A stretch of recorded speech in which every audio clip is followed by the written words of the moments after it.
Live on YouTube. We are live. We are live. Hello, everyone. Hello. Still recovering from Oceanus. So obviously we got Latin America, which starts in 6 minutes, guys. Obviously, for anyone that joined us for Oceanus earlier this morning, welcome back. And for anyone that obviously didn't get a chance to watch it, it was a good little event, and hopefully we'll get another good little event at Latam. Latam normally delivers on some good decks. Obviously, we've had a quick skim through some of the leaders today. There's some really interesting choices. There's a Toppo, there's a King Cold, Hatch, your standard 21s, Gohans, all those stuff. King Cold. Yeah, King Cold. There's quite a mix. Obviously, we'll see what ends up. Obviously, topping and obviously doing well. We'll obviously always bring you the undefeated. It might not necessarily be table 1, but it will always be someone that's undefeated. We want to try and get you a variance of decks rather than just watching, Soul Striker versus Gohan all day long or whatever. So for first game, we will check out something interesting. We'll find something fun for you guys. Yeah. They've got the pairings up, so we know. So what I might do actually, if you want to, because it starts in 3 minutes, I'm just going to see some of the first tables just to see what they're on. But it's a bit hard to find the names and stuff. So I have the deck list for everybody, but I don't like their names. Like they have their Discord names and they have their real life names. Okay, so this guy's on no. This guy's no. Todd, happy to watch some pan. I don't recall. I think there is at least. You haven't seen? Okay, we'll see.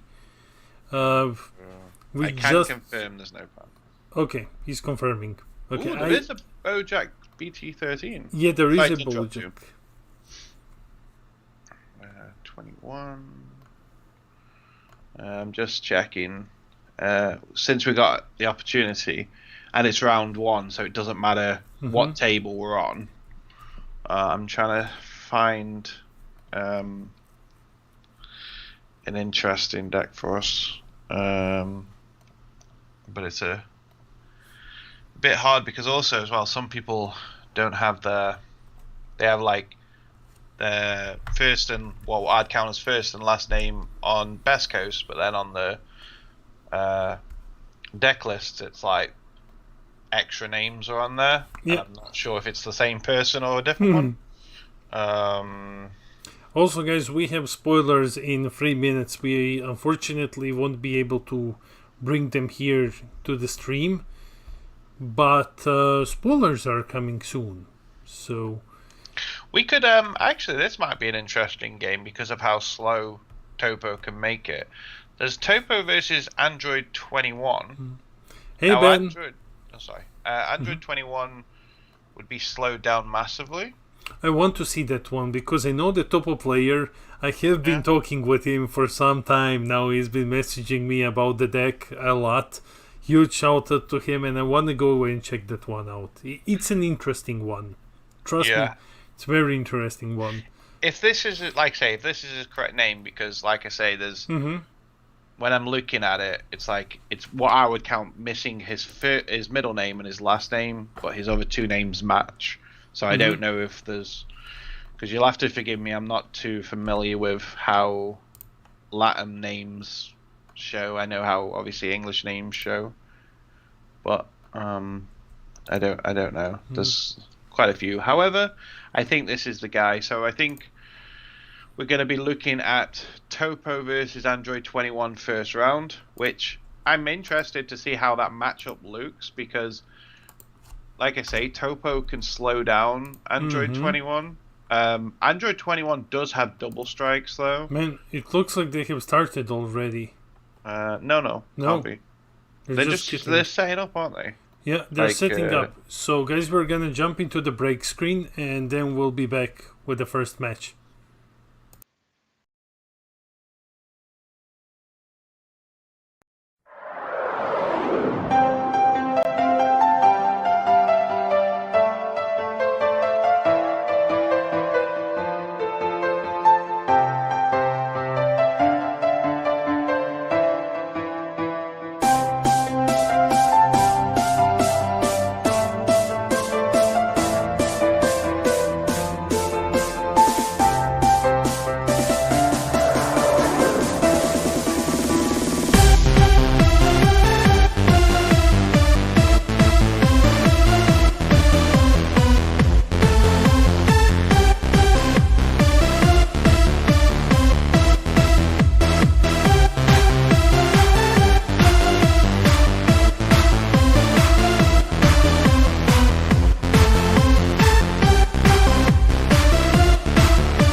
Hello everyone, we are... Oh my god, I should get a new starting catchphrase. Anyway, we are here with Toppo. Toppo Loco is here, guys, versus BT20 Android 21. Yeah, it seems like this guy on Toppo really likes Toppo, judging from the playmat. So I'm expecting big things from him because, you know, it's safe to say he probably plays it quite a lot. So we'll see. I mean, Toppo is definitely a deck I've enjoyed the Luca for quite a while because it's nice to slow down the game. But obviously, with the introduction to Black Smoke, I feel like the deck can't survive. But then maybe less decks have been running Black Smoke recently because there's probably less reason to run it compared to before. So, I mean, we'll soon find out what's going on. But I think he's left-handed, is he? Based on where the deck and stuff is placed? Probably. I mean, like, I agree with you. I haven't seen Black Smoke in quite a while, actually. Yeah, it's, I feel like, and obviously the Android 21 player has a custom leader, which technically you're not meant to run, but I guess, you know, as long as his opponent's happy and the judge doesn't see it, then hey-ho. So we're just going to see standard 21 stuff at the moment. It's, you know, it's going to be looking at the top 5, getting an Android. It's going to be playing the pans, as we can see, so we can transfer them onto the opponent's side, which you can then use as energy. The Toppo player is going to be looking at establishing a 2-drop unison as quickly as possible. And what's going to be quite good and quite interesting is how it affects the play, because of course Android 21 might be too slow, maybe, because obviously you can't spam enough battle cards to use all the energy. However, one thing to consider is most of the stuff is double strikes, which is obviously great against the unison. So let's see what happens. Okay, nice. So he's playing the Vegeta unison, which obviously came in the actual what was it called? It was like an expansion deck, wasn't it? Yeah, it was. If I recall correctly, you just got like Toppo and Vegeta in it. No, I think that there was some other cards because there was like a 1-drop. I don't know all the Toppo guys, not Toppo. All the Universe 11 guys. Yeah. Yeah, I'm trying to think what the army is called again. It's something Troopers Pride, isn't it? Yeah, Pride Troopers. It has been a while since that product came out. It has been quite a while. It has, to be fair. Now, what's really cool is, so there's a couple of things going on. So I'll talk about the new card that's out. I mean, technically it's not super new anymore, but the Despo, when that's in, if my memory's correct, when that's in rest mode, it means your opponent can't attack your unison. Let me just double check what it is. Yeah, so I'm checking because I should know this because I did this deck profile anyway. Dispo, when he's a barrier, and when he's in rest mode, your opponent can't attack your unison with the specified cost of energy cost of 2, and that's basically how you lock your opponent, because you have you minus your Vegeta. So Android 21, for example, if she plays, all of her battle cards are 4-drops basically, so she can't swing at all. She can only swing with her leader, and then basically what is she? She's on 5 lives, and then basically she has to swing into the dispo. But the first time she plays something, you just prevent her from playing battle cards with Toppo. Like if the Toppo player also gets the Z battle card, you know, the evolved defender out, then he's basically established a complete lock on his opponent. And for anyone that might not be familiar with Toppo, because I don't blame you if you're not, But basically, he's got a permanent on his awakened side where if you have a unison, basically with specified cost of 2, when a player plays a battle card, they can't play battle cards for the turn. Now, there is some really interesting rulings that people need to be aware of as well. So, like, let's say I play a battle card. I'm obviously locked out. I can't play any more battle cards. However, if you kill the unison, you can then go and play more battle cards that turn.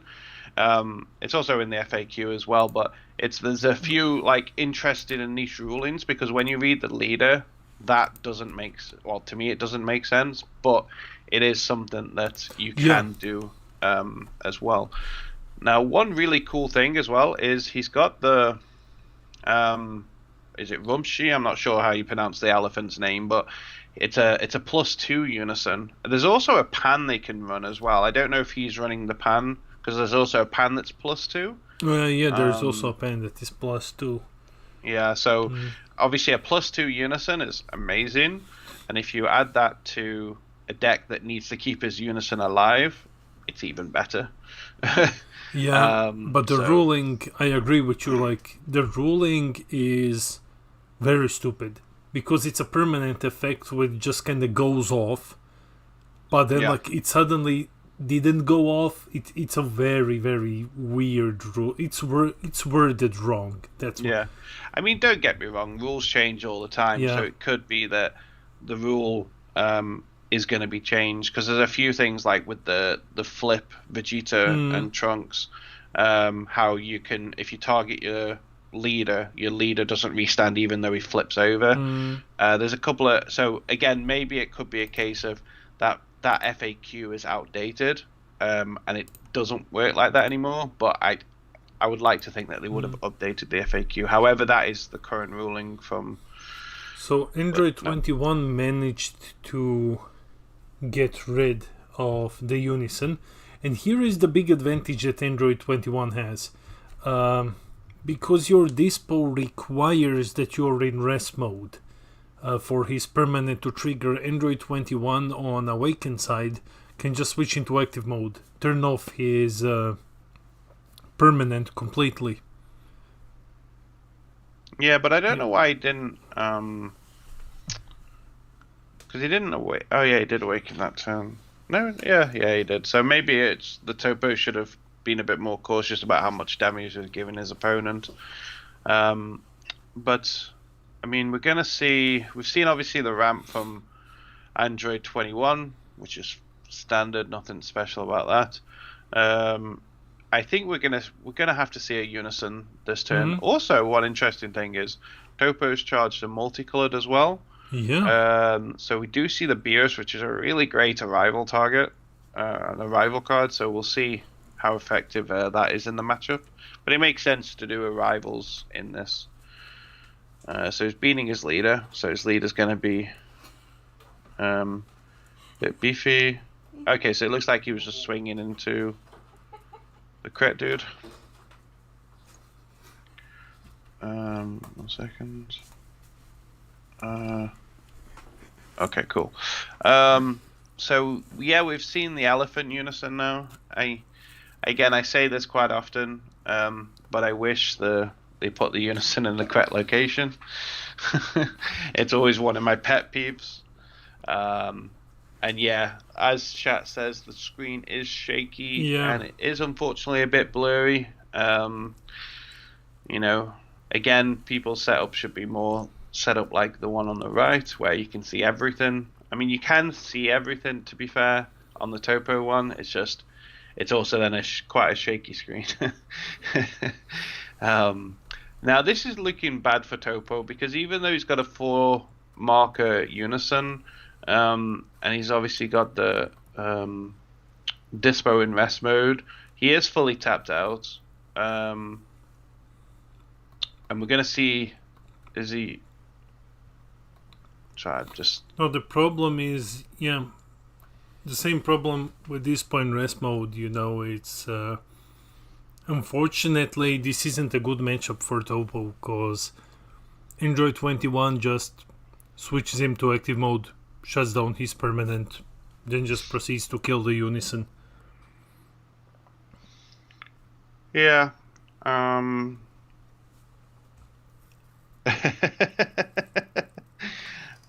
Good question, DC. I think I would say screen shaking. I would remove first. But okay, so what is Android 21 going to do? He's got access to what 3, 4, potential 5 to 6 energy. So he's going to swing double strike. This is going to be at the Unison surely. Then he's probably just going to do a leader swing into Unison, and then he's probably going to do the 4 drop into Unison. That makes sense. But the problem is, it's like the whole point of Toppo is to have this Unison alive. So the fact the Unison is dead now obviously takes away the whole point of playing this leader. You need to keep the energy open. I mean, if he didn't charge a multicolored, then obviously he would have one open maybe for a repose. Well, a repost if he charged, say, another extra card. So it's not looking good for the Toppo player right now. He's I think he's definitely in a bad position right now, and Yeah. Android 21 is looking pretty good right now. Okay, I'm jumping back in. I've been a bit silent, guys. I'm a professional, so I'm eating lunch while Peter is casting. So we're doing, back and forward. But yeah, he's doing his Android 16. Yeah, the problem is, like you said, with Toppo really relies on having that Unison out. Really relies. Yeah, and that's the thing. It is the weakness. Even though it had a +2 Unison, you need negates to keep it safe until it's got 6, 7 markers, and then you're pretty Gucci really at that point.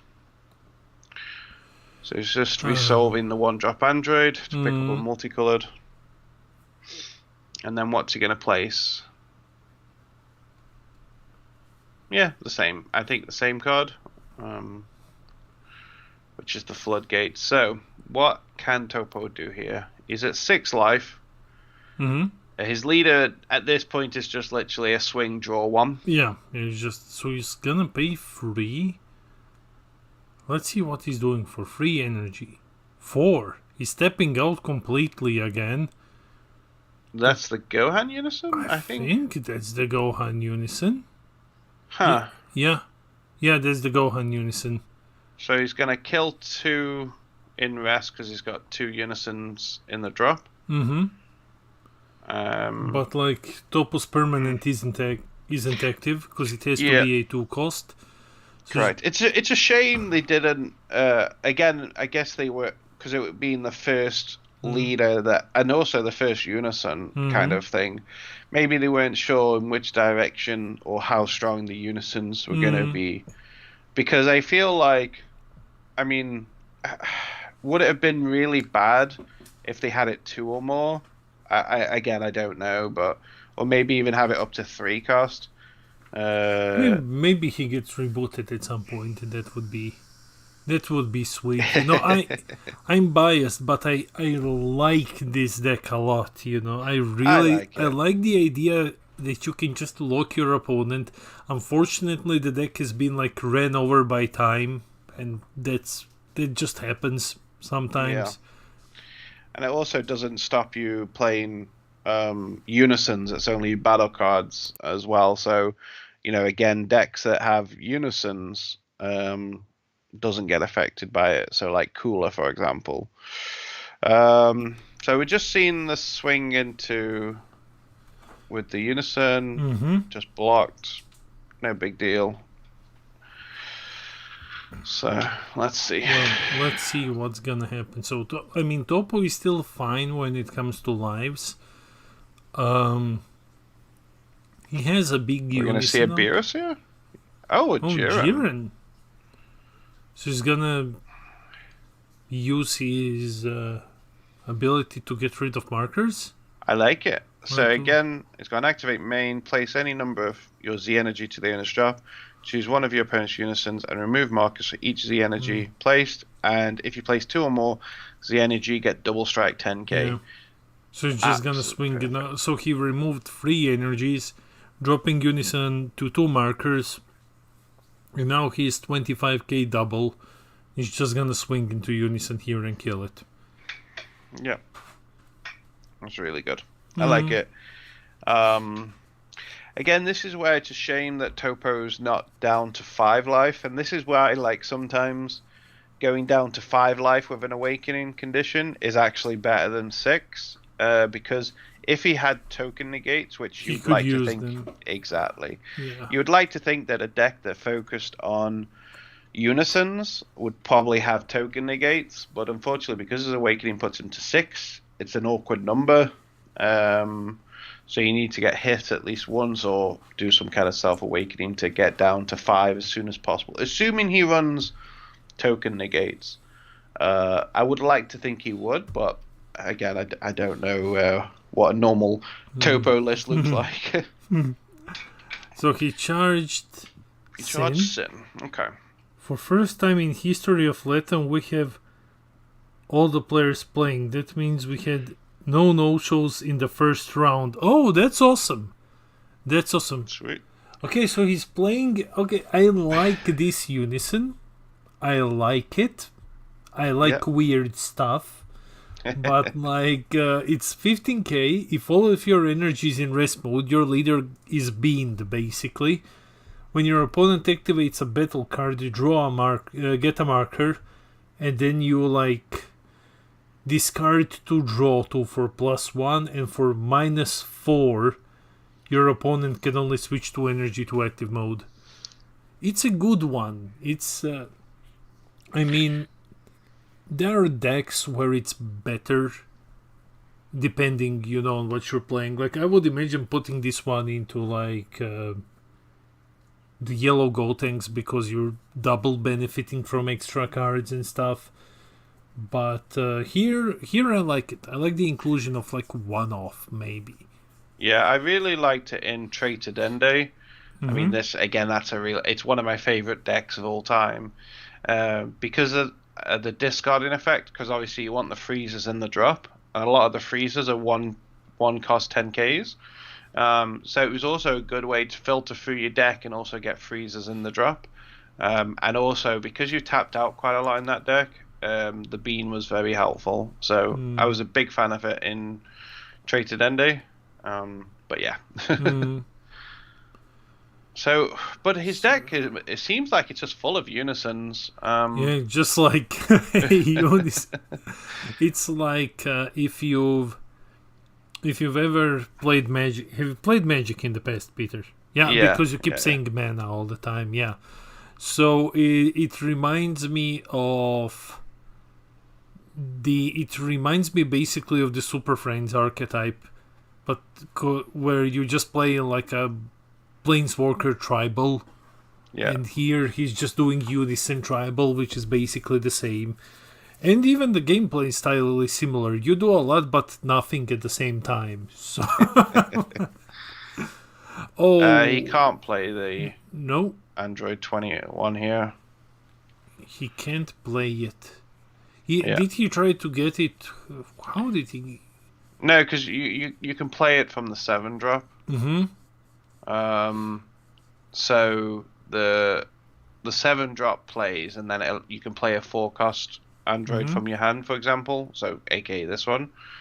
They corrected it. That's his opponent. Because you'd like to think if you're playing Toppo, you fully understand that how at least your permanent works. So, because that's why you would pick Toppo. So obviously he's just telling his opponent that he can't play the Android 21, but that's fine. I mean, the only downside is his opponent now knows he's got the secret rare in hand. So, yeah. Oh, now he's like, I have to beat him before time. I'm not gonna lose to time rules. Yeah, I mean, it's quite interesting because these unisons keep going on the field. Toppo's still just chilling at 6 life.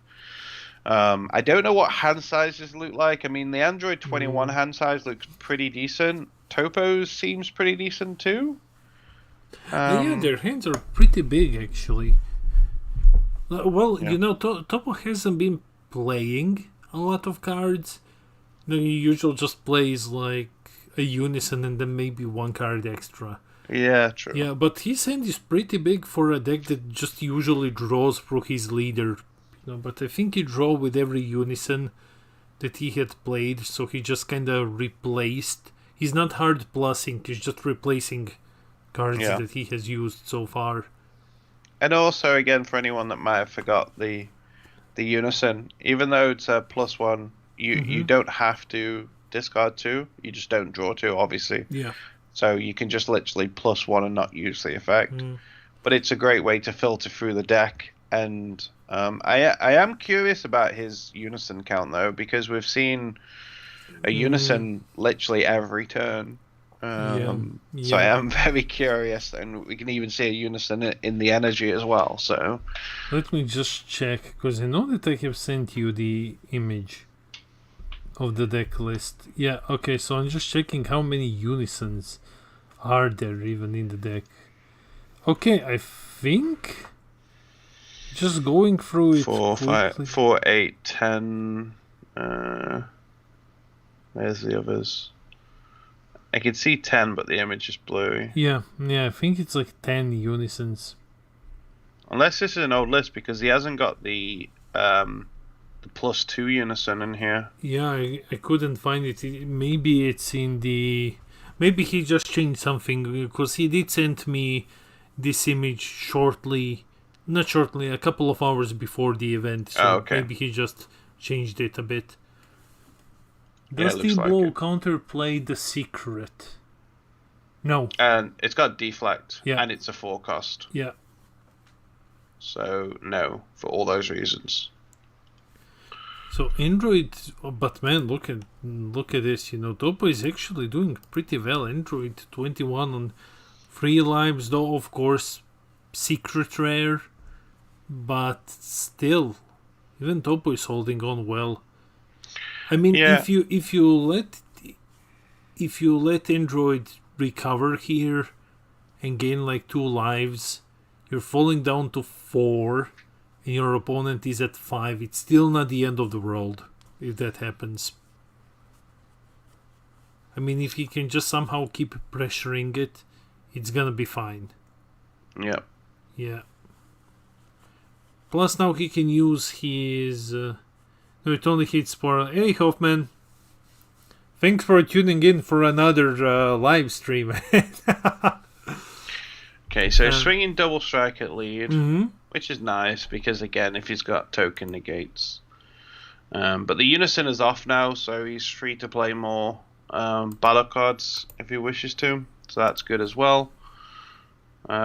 He's comboed out of it. Oh no, he's discarded for the auto.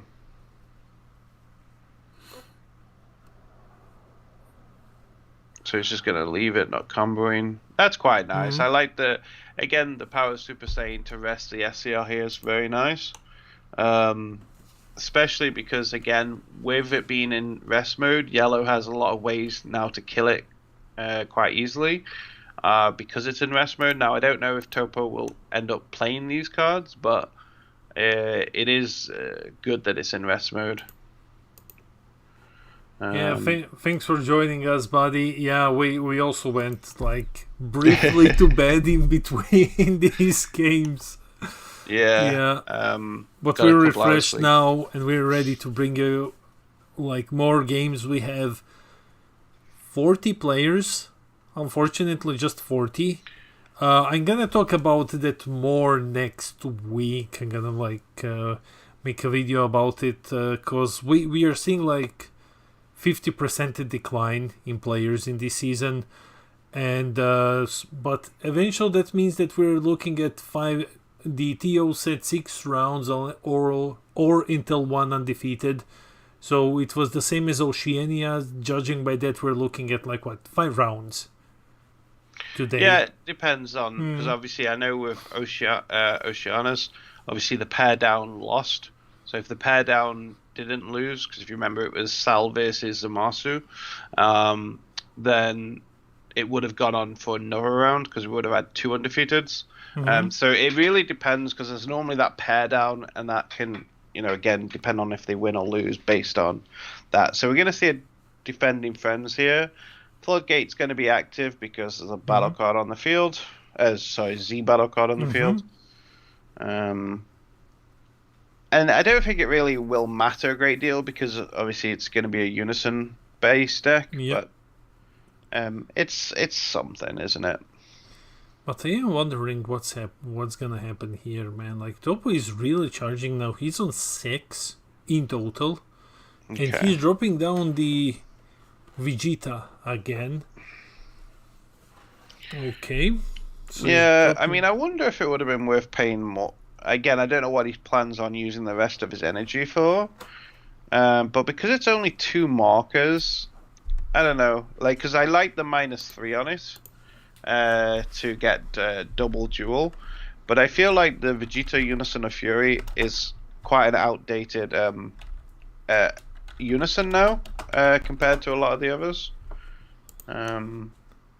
So yeah, we'll see. So he's obviously revealed a multicolored, so it's going to be a 15k combo. So he's swinging for 30, which is a decent number. Is he going to do any arrivals, or are we just going to see it stop at 30? He has the Beerus's, right? So I think he's stopping at 30 here. Are we in pain for streaming 2 regionals in a row? Sleeping helps. Sleeping. We're old, man. Like we're not in condition to do this, but yeah, we're fine. We're holding on pretty reasonably well. Oh, this is the newest SR. Yeah, what does it do? Give me 1 second while I pull up a Deck Planet. Yeah, the best deck building website in the entire world. Like and subscribe. Okay, let me check. So, because I completely forgot that this one exists, I don't think that anyone can blame me for it. Let's check. What does Beerus do? So he's a 6-drop, 25k, energy exhaust, deflect, double strike, arrival for 2 energy, red and yellow. Permanent, you can, if your leader is a god, you can ignore energy exhaust. And auto, when it's played, draw 1, then choose one of your opponent's battle cards and switch it to rest mode. Then choose one of your opponent's battle cards or unisons and give it -20k. So he switches one to rest mode, he negs something by 20, and he's 25k deflect, double strike. That's not bad. That's a lot of value for just 2 energy. Plus, if your leader is a god, you can basically just put him down into your energy in active mode. Like, it's not bad. Now that I didn't pay a lot of attention to it, but now that I'm reading it, I'm figuring like, okay, yeah, for just 2 energy, there is value in this. Yeah, definitely. And again, in this particular deck, it makes sense because again, you can only play 1 battle card. Well, the idea with the luck is obviously, as we've said, playing just 1 battle card a turn. So what you want is you want to do arrivals, and you want to do good arrivals. So either with offering or something that's going to add extra value to it as well. Now, I wonder if Toppo is running any of the older lock stuff like the Beerus. He's basically like Beerus Tribal, man. Yeah, I mean, obviously Beerus costs 2 energy, but it's a really good card. I mean, if my memory is correct, it KOs 35k or less. Keeps in rest mode. So when you play him, he KOs 30 or 30 less. Or less. But he doesn't need to be in rest mode. Yeah, but he can keep something locked in rest mode. Yeah, he can keep something locked. It's 25. Like I say, the last time I saw that card was probably in Surge format. So, yeah, it's been a while. So Android 21 is gonna swing and he's just gonna negate with Robotic. Okay. This is good.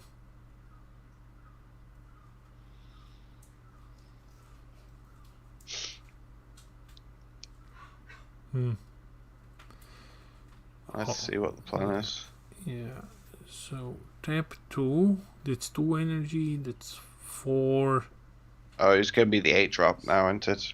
Yep. Yeah.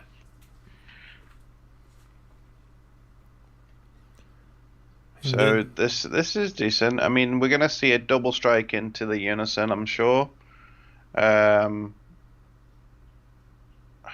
Okay, I'm surprised he's going in with the secret rare first. But then again, he probably doesn't want to get it released from evil, I assume. Yeah, I agree. Hoffman, like, his robotic is basically useless here. Because, like, he just switches one drop into rest mode and then swings at you anyway. Yeah. I wonder if you swing with Android. Do you take the risks? He's probably got release from evil because he's got unison, so I guess you hang on for one turn. But then again, at the same time, are you really worried about Toppo killing you? Like, I wonder if it would have been better just to swing there, and if he has it, he has it. Because I know obviously it's normally not a good idea, but you've got 4 life. Let's say you've got 1 or 2 energy open. I don't know, I can't see a world where Toppo kills you there. But what SCR is he running, I wonder? I think I would take the risk. Yeah. Morning, Loki. We are hyped for 5 to 6 rounds of Latam today. I actually wrote all of this and then just YouTube decided no. And just posted a smiley face. Anyway, okay, secret ID. I like it. Secret ID. Okay. Not bad. Has a solid amount of targets on board. It's cost 6 in total. Yeah, so he's going to do secret rare, the 2 1-drops. And the secret rare can just save itself. Okay. I think Toppo is holding on very well. I mean, unfortunately, he put the card that was underneath the SCR into the drop, into the warp instead of into the drop. It probably won't make a difference, but it's something to bear in mind. I'm looking at Toppo's field like, oh! Wow! I don't think it's going to have the requirements anymore. Because it's -1 for all the 1-drops, isn't it? Yeah, that's like, okay, yeah. Let me go check this. It's -1 for every 15k 1-drop in your for every 15k in your drop, and now I just need to check is there anything else, because if that is the condition, he's not able to play it because he's just overwhelmed. Yeah. Let me just check. I know it's got an amazing like bloodlust type effect. Ultimate double strike. Yeah, reduce the entry cost of this card in your hand by 1 for each battle card with 15k power in your drop. Yeah. And then obviously it negates the skills of all other battle cards. So, yeah, unfortunately in this case, technically that needs to be played first. I mean, obviously it's going to be met by Mafuba, which is quite nice. But I wonder if he actually has the requirements anyway. I mean, obviously Riposte is 15k. But I mean, he paid what, 3, 4? He paid 5 energy for it. He paid 5, and he should have paid 8 because he overwhelmed Secret ID. Yeah, so he doesn't have anything in his draw. But then again, he has some cards there under the deck. You know, you can see like the beer is super. That's his warp now, right? It's yeah. Drop. Because he warped everything. I mean, I guess it. The flip side is, even though the sequencing was incorrect, I suppose the way to look at it is he could have still done this if he played the secret rare first. So I'm not like overly fussed about it technically, because he could have technically done it the other way around, but I don't know how many 15Ks he had in his draft. But oh well. Mafuba. I love Mafuba. It's such a cool card. Yeah. Every time he plays it, I just hear Master Roshi yelling Mafuba. Mafuba. It was in Tournament of Power when he just walked around Mafubaing people. Yeah. So he's played the 4 drop off the Android 16 arrival. Is then untapping. Yeah, so he's never attacking with this 8 drop because he's concerned about release from evil, or some kind of blanking type effect, which makes sense. I think I don't think you need to worry about it, especially now you've seen the secret rare.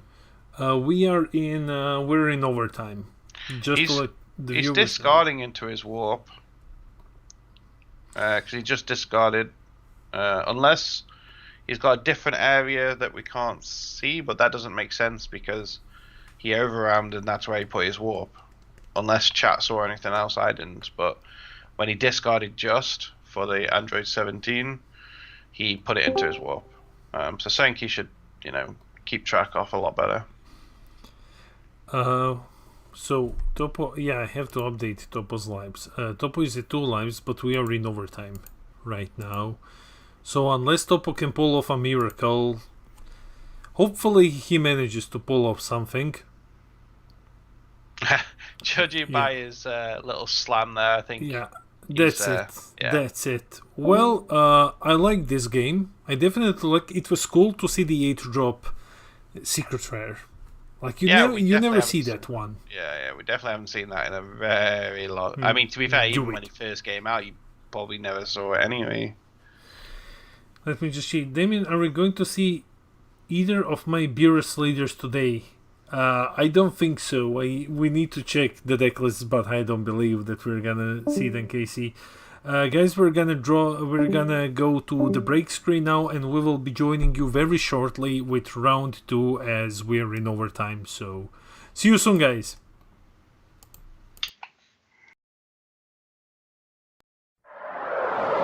What's going on, guys? Showerhead Damian here, the most professional caster on the planet, of course. Anyways, guys, I hope that you're enjoying the regionals. I'm just jumping in to show you something cool. Right now, I am at Runic Dice video game studio. We are creating a game called Nano Kings. Think steampunk technology Vikings beating the crap out of things. Just like super heavy metal steampunk Vikings smashing things. It's insanity. Anyways, guys, I'm gonna show you the trailer. If this is something that you would be interested in, please check out our Discord and wishlist us on Steam. Links are in the description below. This really helps us out a lot. And jump into general chat if you wish. Let us know what you think and stuff like that. Let's just show you the trailer, and then I will see you at the next round.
Round 2 just began, and we are looking at Gohan versus SSG Trunks. We thought this might be an interesting matchup for you guys.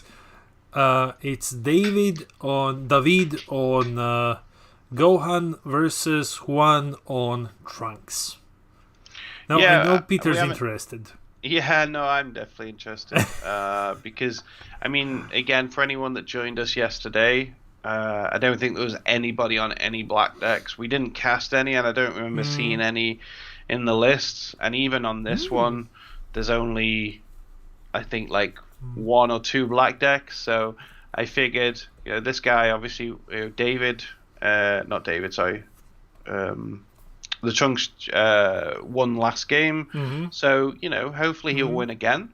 This is a really good start for the Trunks, because what he might have now is the Unison. So he might just pay 1, bring out the Unison, and then warp top 3. We'll see what his plan is, but that's probably what's going to happen this turn. And we can see that David didn't do anything his first turn. So assume that he missed Vegeta Trunks play. And he's just charging dormant potentials. Probably, not worrying about floodgating. Definitely not worrying about floodgating his opponent. One fated rival is gone. So he completely skipped the Vegeta Trunks play on turn 1 and then just opted to go with his setup for Awakening on turn 3. Just getting Gohan and Trunks beneath the Gohan and Goku beneath the time chamber. Yeah, I mean, it's obviously the Gohan player didn't get his optimal start, but again, that's where the Z Battle card kind of carries you a little bit. So if you don't have the necessary start card, you've got that in your Z deck that will just get you what you need. So, it's one of those fail safes. And again, unfortunately it's the way the decks are built nowadays. They're built so consistently that even if you don't get what you are after, there's many other ways of achieving the same result. It just either costs more to get there, or it sort of just an alternative, which could be a good thing as well, I suppose, depending on the way you look at it. But I don't like the fact Trunks warped the Kai on turn 1, because I feel like unless he was going to do the Unison play, it feels like he's going to lack Saiyans to awaken. So he's probably just going to go down to 4 life and awaken that way, maybe. He missed his turn 1 plays. It looked like both players just missed, fizzled completely on turn 1. Yeah, the difference is Trunks doesn't have a Z Battle card to go get the Saiyan and chuck it in the warp. Okay, he's charging the Bura, so he probably has another one, because you don't usually just charge the Bura against Gohan.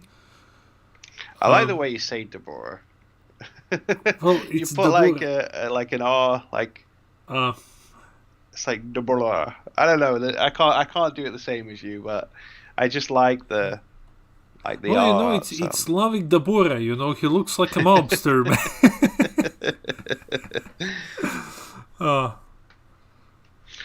So I think, unfortunately, the Trunks player seems like he's probably on the back foot, because obviously he's not got anything in warp at the moment.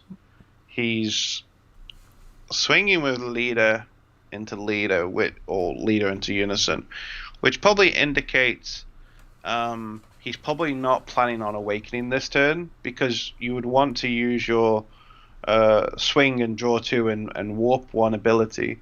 So that to me says he doesn't feel like he's going to awaken this turn.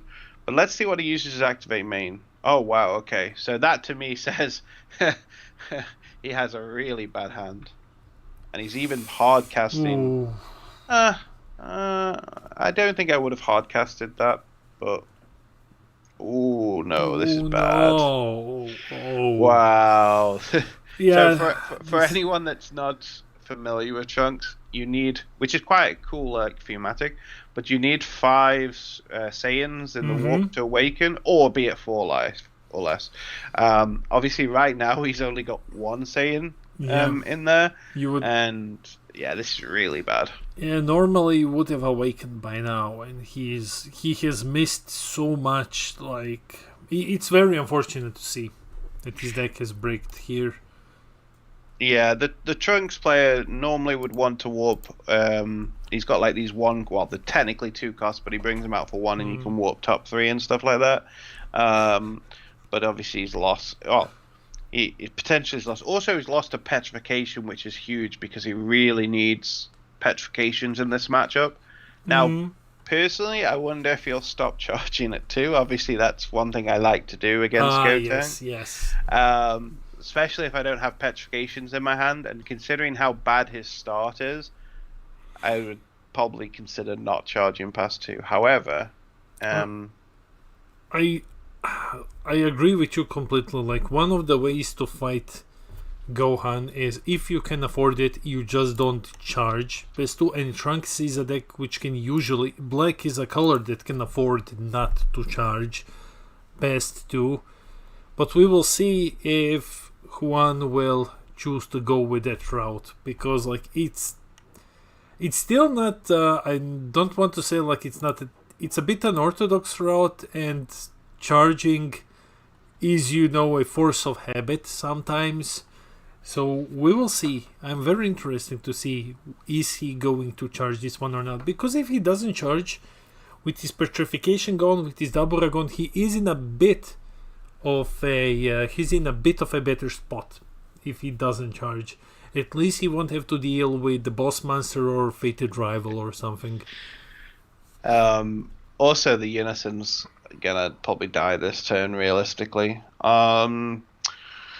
So yeah, it sucks. I think let's see what can Trunks do to get back this, because he's on the back foot. Personally, I do think not charging is a way to potentially get back. I know that sounds really weird, unless you've got Petrifications in your hand.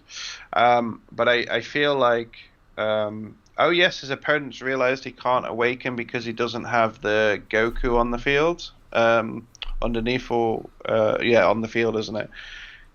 Funny enough, I played against somebody else that did a similar thing, that forgot that you need that, and then after, I don't remember if it died or he combo away, I don't remember, but he realized he couldn't awaken, unfortunately, which is good for it's good for Trunks right now, because he needed a way to try and get back. Wait, Peter, the big question. No. Okay. No. It might be fine. It might be fine. It might be fine, because obviously he might be okay. So he's got 3. Okay, he's got 3 Saiyans in the warp now. So he's got 4 with the Pan that he did earlier. So he can do his leader ability and awaken. Yep, having flashbacks, exactly, brother. So yeah, the charge might be fine again. If he has Petrification, yeah. Okay, now he has 5. Yeah. So this is going to be a good turn for Trunks, because like I say, the Gohan is a turn behind that he should have been. And Trunks is finally awakened. So let's see what he doesn't have really anything in the warp, which is a real shame, to be honest. Because obviously with Trunks, he plays things from the warp, and currently I don't recall anything he's actually warped he can play, and judging by him comboing stuff like Dabura, that to me says his hand is probably trash. It's not a bad hand size by the looks of it, but yeah, I have a feeling it's probably not the best, but let's see. I'm guessing we're going to see a Boo potentially here, maybe. A Boo Unison, and then he'll awaken with his leader, just so he doesn't waste that 1 energy on tap. 1 energy, yeah. I think he has to spend on something, and Boozy Battle is just like 1 energy. So I think he does that. I think he brings out Boo Unison. Which would explain comboing with Dabura now, just to charge the energy. I think, oh, okay. It does. So one important thing to remember, guys, is you can, because he's got several Kais in the warp, you can actually just pay, even though you've got Unison on the field, you can actually remove the Kai from the game to take a life. So he didn't need to combo there, and he didn't need to play Surmounting here. He could have, that would have been an alternative line of play. He can decide what he feels is the best line of play, but he could have also taken an extra life with that. So I feel like that would have been better to have just paid 1 for Kai, bomb deck a card, take 1 life, 2 lives, whatever you want to do, and then untap if you want to do it that way around. I feel that would have been a better use, but maybe he wants to save them, I don't know. Well, now he has awakened. Now he's gonna be in a slightly better position. So he's down to 4. He has his Unison out. Unfortunately, just on 1 marker. His leader has blocker. When he attacks, he draws 2. Then he warps 1. So he's gonna get some hand fixing after he swings. Yeah, I mean, he's used his leader skill, which is on the just the awaken side. It's pay 1, put 2 black battle cards back, and then he can warp a battle card. It's also Spirit Boost 1, which is why we see the Unison at only 1 marker. And we just see the Trunks. But unfortunately, looking at the problem is Trunks has nothing to play by the looks of things. Even what he's warping now, there's nothing for him to play. So I'm quite concerned for Trunks. Like, again, it looks like he's just not drawing anything. It looks like his hand is like really bad. Yeah, makes me wonder like how bad his hand is, because his hand size is pretty big. It's a healthy hand size. That is true. Like, he has a pretty healthy hand size, but I mean, that could be one of the reasons why he opted to go with Surmounting. Maybe just to try to fix his hand size a little bit. Just like bottom deck 1, draw 1.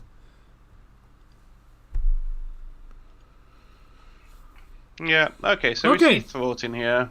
So going to be 25, isn't 25, it? yeah. Double to lead. He warps the Gohan, which is fine. This damage will probably connect, I'd imagine. I don't think he's going to outcombo this. I don't think you protect here, you just take it. Yeah.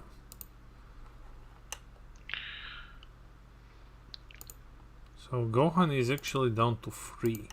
Okay.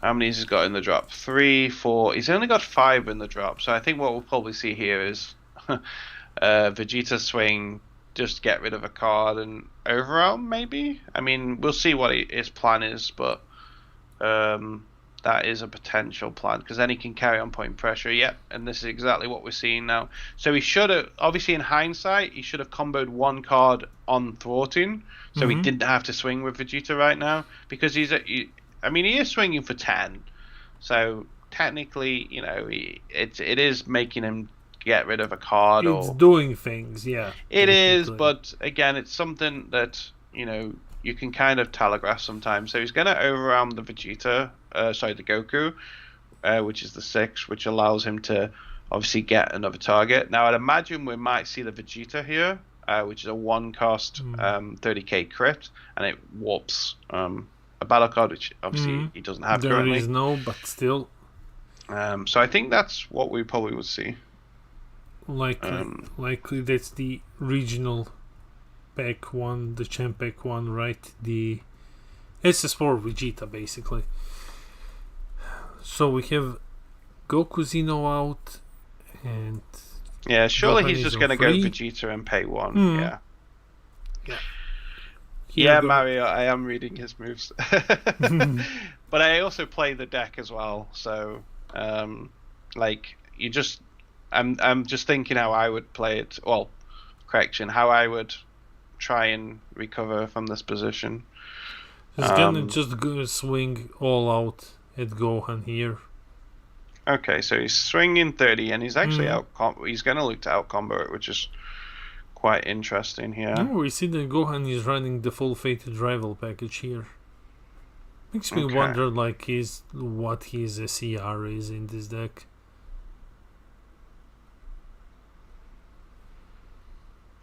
Yeah, I think he's got to keep the energy open for. Yeah. Well, if he's got petrification, that is. He needs to. Yeah. If he tips out, he's just dead. Yeah. Black is one of those colors that just doesn't have an answer. If you tap out, that's it. Yeah, I mean, it does depend a little bit on how many, I suppose, negates he's got, but we'll soon see. So this is going to be a big turn for Gohan because he's got Awakening turn, and he's going to have, I think, some damage this turn. But let's just have a look. So he's searching for the 2 pieces to go underneath the field card, which is great. Is he finding them? He's not finding it. Oh, man. Oh, and I think he only placed Gohan down, if I saw it correctly. Yeah. So he doesn't have a Goku. He can't awaken this way. I mean, he can still awaken normally. Like he's on 3 lives. Yeah, it's a shame because it seems like both players haven't had the opportunity to showcase their decks very well, sadly, because it feels like both are just ridiculed by the same kind of like not able to actually set off. So this is big. So obviously he's played the pan here. It doesn't negate the attack, but what it does do is if he wants to attack with battle cards for the rest of the turn, he has to discard 2. Yeah, he's toppled now. Now he's already taken the live before his opponent's finished. Oh no, sorry, my apologies. He searched top 6. Okay. I thought he was dropping Paragus to thingy. He's Awakening, sound. Just gonna draw 1 here, so he's on 4, you think. So he can't. He's basically toppled at the moment, so he won't be swinging in with battle cards. Yeah, also we saw the warp on the petrification, so obviously either he has another one in hand, or he just doesn't feel he needs it anymore. So he's past there. So obviously Gohan has 3 energy open, which is quite interesting. So we might see, I guess, a dormant here, maybe. Yeah, it could be a dormant. It could be Gohan's floodgate as well. Like whichever one it is gonna hurt Trunks a bit. Though I would prefer to see dormant. Did we see an ACOS warped there? I couldn't quite see with the glare. We saw. Wait a second. It was a super combo, I believe. The super combo 5-drop. 5-drop. It could have been the 8 cost. You mean the newest one? SSG. Well, I could have been SCR. I don't recall. I just remember seeing what looked like a possible 8 cost. So what's going to happen here is going to dormant and then block. With the. He's not. He's going to play the other one. Pan SCR. SCR. Okay. Oh yeah. Oh, Pan SCR. Right, okay. I like the idea more if he had dormant and then blocking, but it's fine. Thanks, Ibrahim, for catching that. All right. So he, instead of dormant, he opted to go with the Gohan negate. Now let's see. I mean, like this one is. It's not bad. Of course, it's not bad. It's a good negate, though it's not a turn stopper. So we'll just see how committed Trunks is at the moment.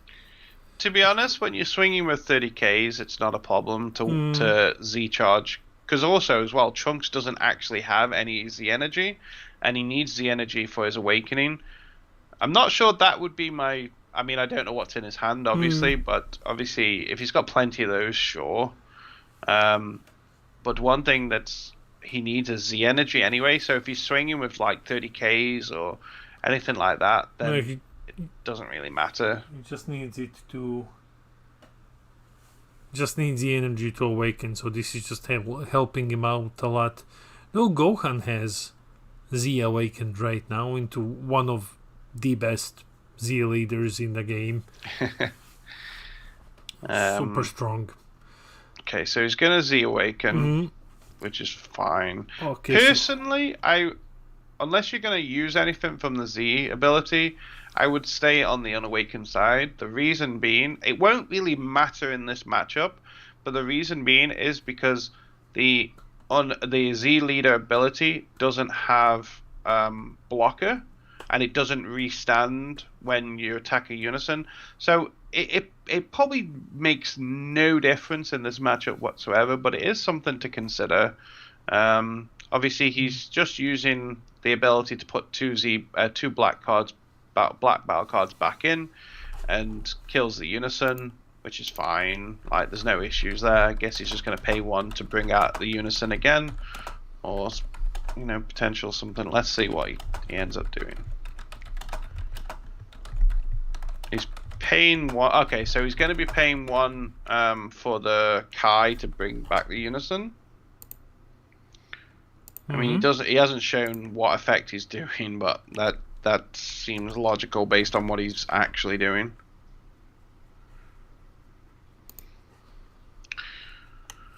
So the Gohan gets removed from game, which plays the unison, and then he can +1 on the unison, which gives it 3 markers. Yeah, I like this little counterplay there. He can put the thought into his Z energy. That's fine. So he just charges more. I mean, like, he doesn't need any more Z energy now that he is already Z awakened. Why does he put his spirit boost? Does it? I think it removes markers, doesn't it? Let me just double check. I swear it removes markers. Yeah, it does. Choose up to one of your opponent's battle cards, energy cost 7 or less, add it to the owner's Z energy, then choose one of your opponent's unisons and remove 2 markers from it. Wow. Pretty good, actually, play that was. Very good play. Yeah, you can counterplay on unisons because you're not... playing a unison opens up a counter window. That was in the rules update. Yeah, playing a unison, even putting a unison under a unison opens a counter window now as well. Does it? I think so. I don't believe it. No, I know that playing. I don't recall if it is putting. Yeah, there's no reason why putting under would create one, so I'm gonna say no. Sorry, yeah, bro. I also believe no, but something is ringing somewhere. No. But yeah, obviously, when Zamasu counterplay first came out, that was a beast, and that was a great against unisons. But yeah, so let's see what's happened. So obviously, this seems to be quite a back and forth match because they've both had quite poor draws. So they are making the best of what they've got with. And obviously, we see the 8 drop here from Gohan, which is a really good 8 drop. So I'm hoping he has Petrification in his hand. Let's see what he has. Let's see. If he has Petrification, he's gonna save himself from the life burn. Yeah. Yeah. Let's see what he's got. He's thinking. So that to me says he hasn't got Petrification, or if he has, he's trying to work out what he wants to discard. Because really, you should be thinking about this on your last turn, because you know that if it comes down, if you're going to Petrification it, you know that that's what's happening. So he's either thinking what to discard, or he's thinking how he wants to deal with this. Okay, let's have a look. So yeah, putting Told you, Peter. Putting a unison under a unison opens a specific type of counter window now. But we don't have anything to respond. Yeah. Okay, that's interesting. So I was semi-right. I knew that I read that somewhere. Yeah. Thanks, Hoffman. It feels a bit weird, but, this game is weird anyway. Yeah. Okay, so that counterplay window, but it's like a count. Okay, so it might be something we get later on down the line, I guess. But I don't know, it feels weird. But regardless, okay, so he's got no negates. He's used the Kai. Yeah, he's used the Kai. Negate, so he's going to take a life here. I thought my stream stopped. It just they were both still for a second. So let's have a look here. So he's going to take the damage. Well, he's going to crit a life from if he does the auto, which I'm sure he will. But I'm not sure what they're doing or what they're talking about right now. Oh, okay, he's thinking about what to discard. So he kills that, then he's comboing with that.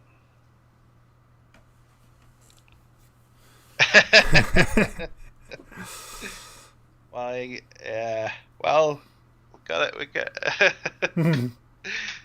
Yeah, obviously Mikey's another guy that obviously is amazing, and he plays Black Trunks as well. So we both know this matchup quite a bit. Mikey is the best black pilot in Europe, like definitely, hands down the best.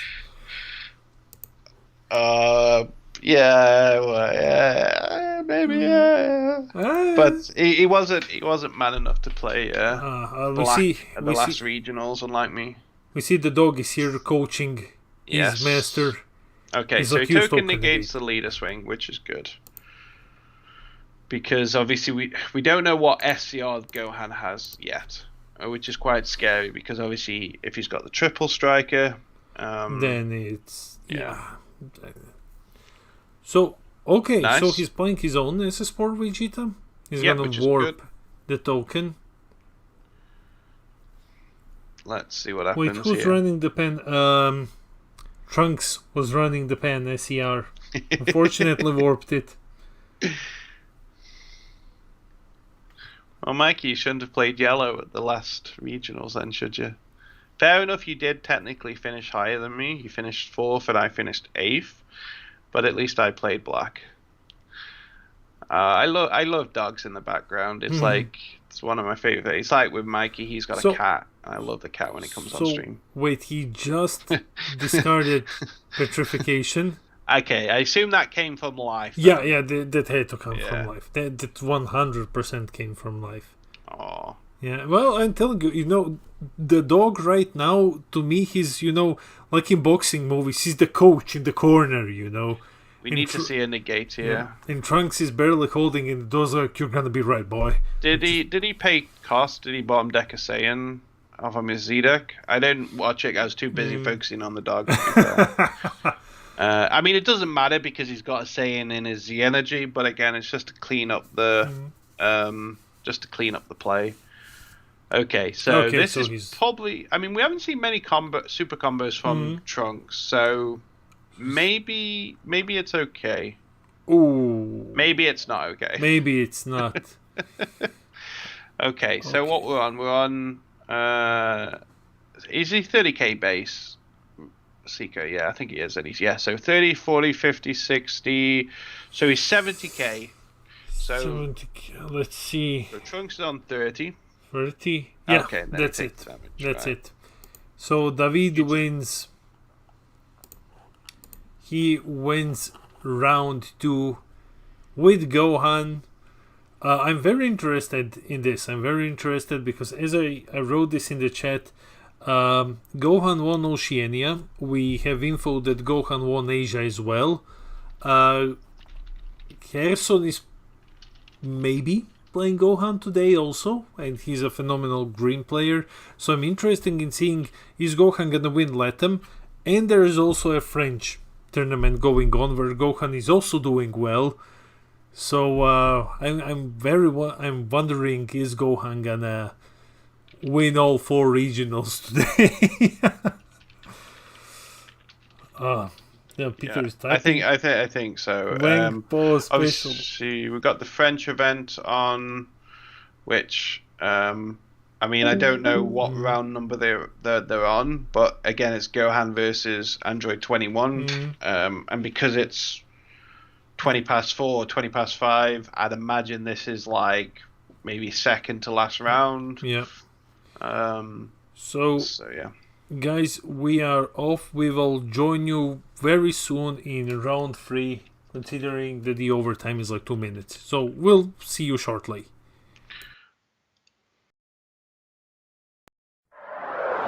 What's going on, guys? Showerhead Demian here, the most professional caster on the planet, of course.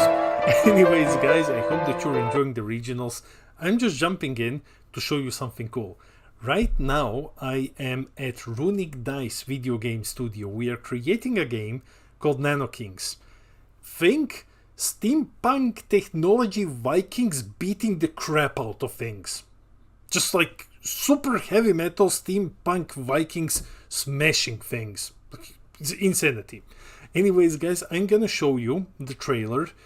If this is something that you would be interested in, please check out our Discord and wishlist us on Steam.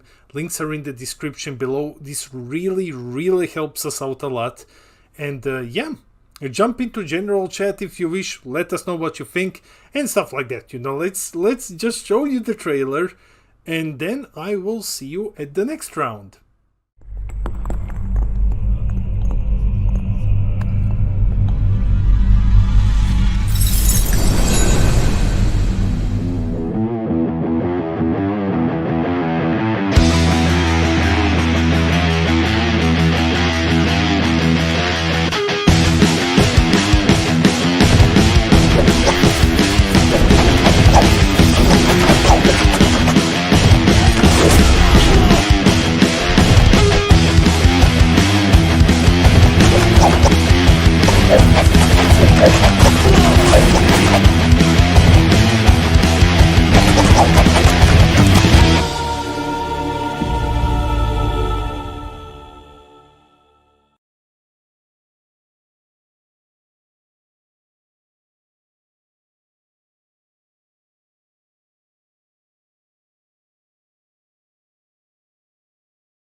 like I was saying, Spooky Scary Bugman is undefeated on table 1. Yeah. Yeah. And against Gohan, which is no surprise to anyone, because Gohan is a good deck. But it's nice to see Cell, reboot Cell, because again, we saw him yesterday, well, earlier today technically, in Oceanus do quite well. Peter was piloting him. Did well. Did really well, man. Like, I mean, we're gonna have the breakdown out anyway tomorrow, so I'm not gonna spoil too much and just gonna say that he made it into top 4. Was it top 4 he finished on? Yeah. Oh, okay. Wow, nice. With Cell. Congratulations to Peter. He's a good player, and naturally anyone named Peter is good. So obviously they're just setting up here. I don't think we saw any Sal versus Gohan matchups. I don't think. I don't think we have seen any, and now I'm wondering which version of Cell is this. I mean, like, technically I can just go and see it, but I would rather be surprised. Which version is this one? Because I really love the one that we have seen. It seems like they've all moved away from the multicolors, and so is this one. Spoiler alert. Yeah, it seems like they've moved away from it, and they've gone for more the traditional hand control aspect, which I like a lot.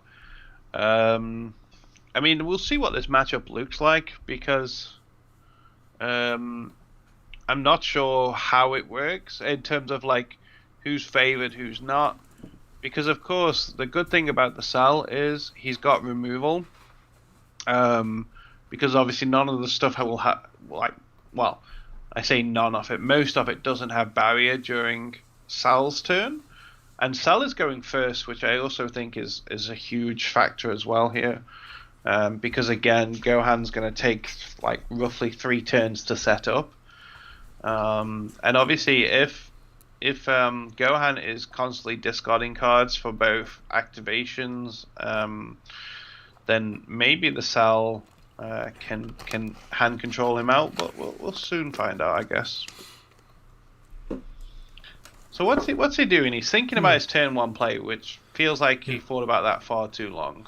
Yeah, because like what you do here is you play the 1-drop, you look at top 5, grab something, and then just activate main, put it under your leader, and then your leaders activate main to put another android. So at least Cell is always, he's gonna consistently awaken on turn 2. Yeah. That's what's so great about the deck, because it is very consistent in that respect. As long as you have androids in your hand, which you'd like to think you do. And again, even on the unawakened side, you know, when you put one under, you pop, I think it's a 3 or less. It's a 3 or less, yeah. And when you awaken, you just pop something. Yeah, which is great, because, I mean, for anyone that played the original leader, which was in set 2 or 3, I forgot which set. I think it was maybe 3, or maybe it was 2. That was a really fun deck as well, because I used to play that with the monkeys and the ribs, and it used to be really cool. I really enjoyed that deck personally. I enjoy Cell. I think I enjoy Cell so much that I'm already like building the one from Oceania. But yeah, because Gohan can't awaken so fast, Cell might have some advantage here. And here comes the monkey. Here comes the 19 crit monkey. Yeah, this monkey is something we haven't seen in all lists as well. For the Gohans, like, most of them do run it, but I have also seen lists where the Gohans obviously don't run it, which is quite interesting that there's a difference. Oh, and we saw the crit there on Sal Max, which is quite huge. So obviously Sal has lost his secret rare, which is huge. Oh, okay. Interesting. Okay. Think it's the thing that I was showing you a couple of days ago. You know, I'm wondering if that's what he's gonna do where you can basically free play your cell 1-drops whenever you KO something or you have a unison. And then you just KO them. Oh no, he's going with Mira. And then you can just KO them with Bardock to always discard, basically. Yeah. Yeah, so he's swinging 20 crit at Gohan. I'm drawing 2. Yeah, I love crit. It's just a really good mechanic. And especially if you do it if you have it on a card that you don't even need to combo, like let's say it was 20k crit. It's so good. Like with this, he's going to have the Z energy, which is quite nice. And it just guarantees that crit. He didn't need to do it, but I think he's got too many markers on that which he's obviously noticed. I mean, this one is good in Gohan matchup because it can knock a combo out of the combo zone, which is strong. Yeah, which is relevant in this matchup. I see Evan U7 in the chat, which is obviously my fellow invoker homie. And yes, we need when I assume he says we need that support, I hope and I assume he means invoker. Otherwise, I don't want to listen to him. Well, what else is Evan gonna say? Hey, Evan, thanks for joining us, mate. It's good to see you here in the chat. And yeah, you're right. More invoker support. That's what we need. Exactly. So let's see what's going to happen here. So Gohan is going to be putting underneath, which is fine. He gets the he does the trunks. Vegeta and the trunks goes underneath, and then he's going to play them. But he is obviously a turn behind at the moment. So let's see what the plan is.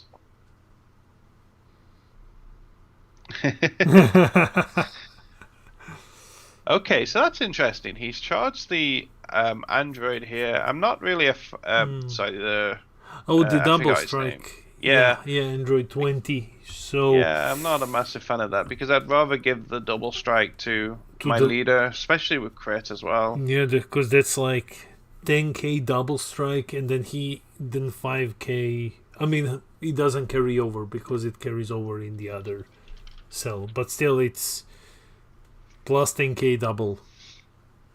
Yeah, I must admit this is making me want to play Sal. yeah. I loved. I know people are gonna hate me, but I loved Sal Surge, and I didn't play it competitively. Sadly, I kind of never played it that level because obviously I was on Invoker and what have you.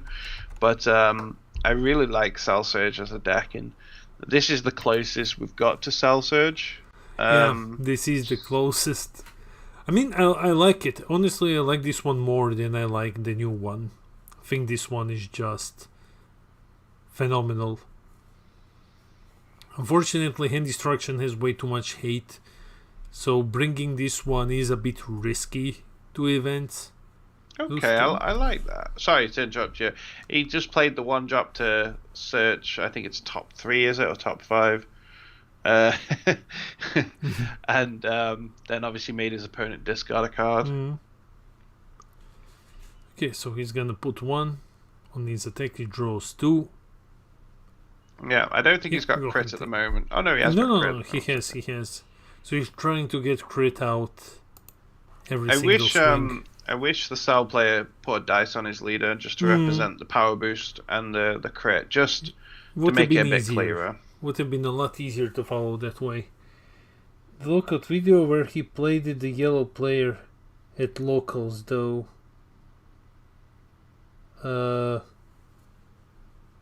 Not sure what. Yeah, not sure. Can you explain more, John? I'm sorry, we're catching chat and the game. He said my name first, but then I'm not quite sure what he's saying. And yeah, I do love, I love Jinema Mill, I love Invoker, I love Cell Surge, I love BS Reboot. So yeah, I'm that kind of guy.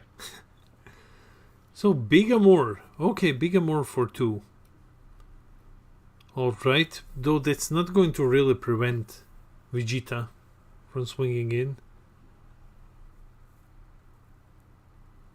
The video you made last week. You mean like some sort? I'm sorry, man. I make a lot. I really make. Aha! Was it the comedy one? Yeah, I think it was the comedy one with the yellow player, basically. Okay, so we see a dormant here, which I feel like this is early and unnecessary, because Gohan is only at 2 energy. He's not got the necessary stuff underneath the field card. So I don't know. It kind of feels like the dormant is a bit too early. Yeah, Miyamoto. It is top table. It's table 1, right, Peter? Yes, this is table 1. Yes, this is table 1. Sell at table 1. Which kind of reminds me I should have awakened him. Okay, so sell is at table 1, guys. This is very cool to see.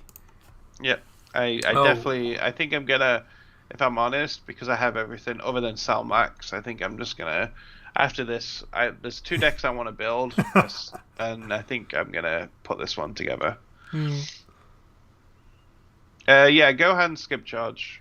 It is a strategy more seen in black decks. I'm curious why he's doing it in Gohan.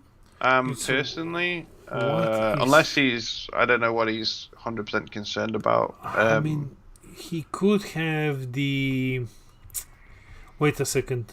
On 3. He's probably concerned about the Gohan and the Gohan. Rival Seeker. Yeah. I always say Rival Fated Seeker. Rival. Yeah. Again, it's too much playing Invoker. I always constantly say Rival Seeker. I'm more wondering, are we gonna see the super sweet Goku spies that we saw last evening in this Cell deck? Like, that would be devastating. That would, but I would say no based on the super combos that Sal has used. Because remember, the super only works on hand. So yeah, we probably won't see that in this version. I would like to see. I mean, unfortunately, he showed his hand a little bit there. The Gohan player does use Sal Zeno, and he has got a super combo in hand. But his hand is 3 cards. Wow. Yeah, we all love Rival Seeker. But yeah, I think it feels really good to be Sal now. Yeah, it's going very clunky. It's going very clunky for Gohan at the moment. Yeah. It's all just keep swinging here.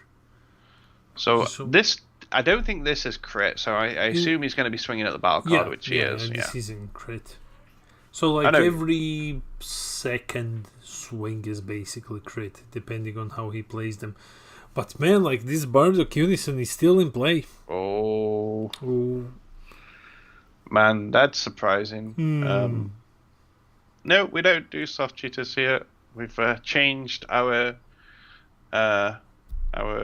mindset. Everyone is just making mistakes. We look towards positivity. Yes. That is, if for anyone that was tuned into Oceanus, that's what we did. So that's what we'll do going forward. But anyway, so let's see what Sal is going to achieve. So unfortunately, Gohan is gonna probably lose his hand here. I am curious why he swung there, because how many cards are in Gohan? I think he's got like maybe 3. Yeah, it's a bit of a weird swing here, but let's see. So Nicholas, we can tell you what secret rare he had, because unfortunately he got crit turn 1. Yeah. He runs Sal Max. He runs Sal Max. Yeah. Yeah. To be fair, actually.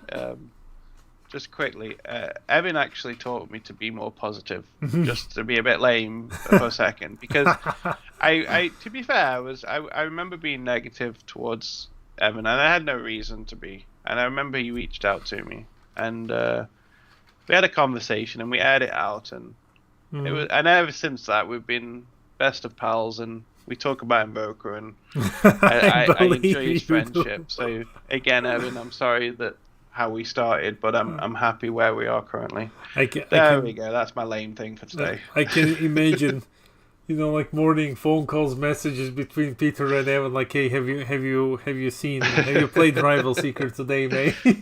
I love you guys so pretty much. much when a new card comes out or something like that, or we're talking, we'll get voicemails, and I'll drop him a voicemail and he drops me. So it's nice. So there's not much going on other than just hand controlling at the moment. Let's see, Gohan's hand, he has only 2 cards in hand at the moment. He has only 2.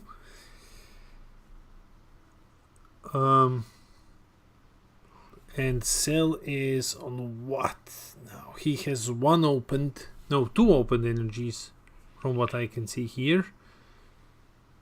No more crits, just passes the turn. So Gohan is on 3 in hand. Okay, so he's going to 3 energy now. I think this is either indicating he wants to kill him this turn. I mean, he hasn't got really much of a hand to do so. But I am curious to see how this turn plays out. I think this is going to be Gohan's thing, because we know Gohan has Salzino. If he had the triple strike, maybe that would have been the quad, you mean? Yeah, from the better way of winning. But I mean, again, it's just one of those things. But like, if he has Salzino, he would still have to wait until like 5 energy, and then missing the charge would be extremely detrimental in that case, unless you were thinking Cell Max. If it's Cell Max, then it just it's Salzino. Gohan has Salzino, yeah. And then skipping a charge is not the best in this case. So unfortunately, Gohan keeps revealing his hand. So I don't know if his opponent's seen it, but obviously we can. So we can see the floodgate. We can see Salzino. We can see the counterplay one. And there's one other card I can't quite see, unless he's only got 3. So that's what's obviously in his hand. So let's see what ends up happening here. So are we going to see a Cell Kamiha maybe? Or let's have a look. We could see it in defense. Yeah. Yeah. I mean, Cell's problem is he's only got 1 card in his hand.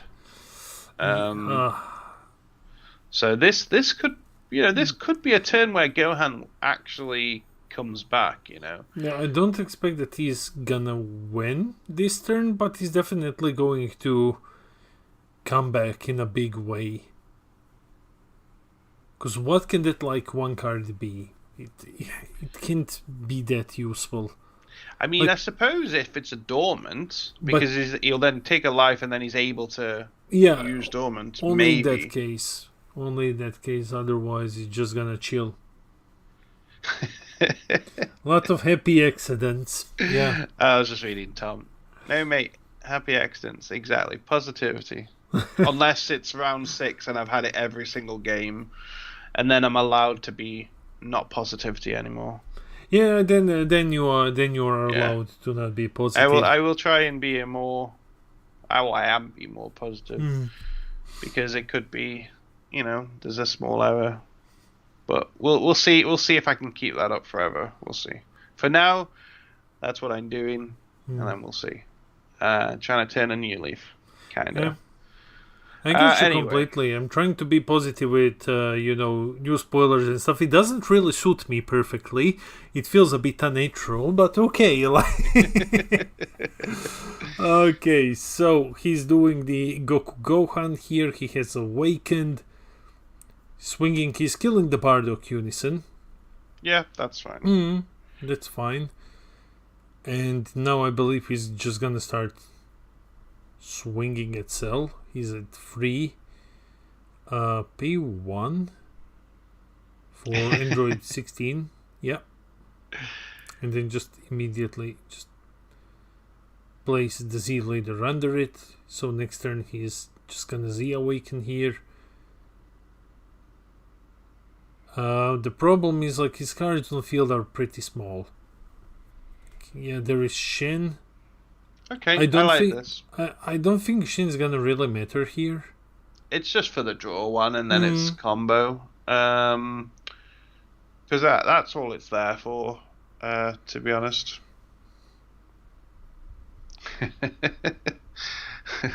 Was it game 1 or game 2? I assume they're referring to the Brawly matchup. I think that was game 2. The Brawly match. Aha, yeah. I assume that's what they're referring to. That was game 2. That was game 2.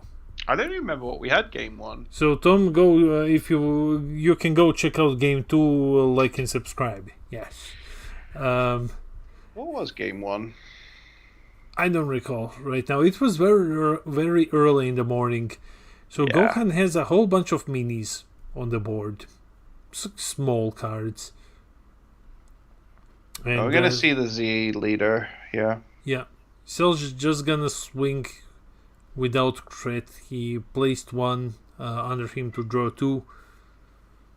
And Gohan is just responding with comboing the Shin away.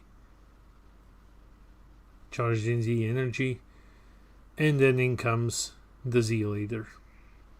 And now the problem with your Cell is at this point you can make your leader critical. Of course, you can make him 20k crit, but against like a 20k, also against a 20k baseline leader, you're going to be pushed to start comboing here. So I believe that at least for the time being, he's going to be using his leader to clear a bit, because there's no point in swinging lead to lead without crit, especially against the 20k baseline one, because Cell is paying a lot more to try to do something than Gohan has to pay. Game 1 was Frieza versus Cell. I remember that. That was a bit of a I feel sorry for the Frieza swap in that game.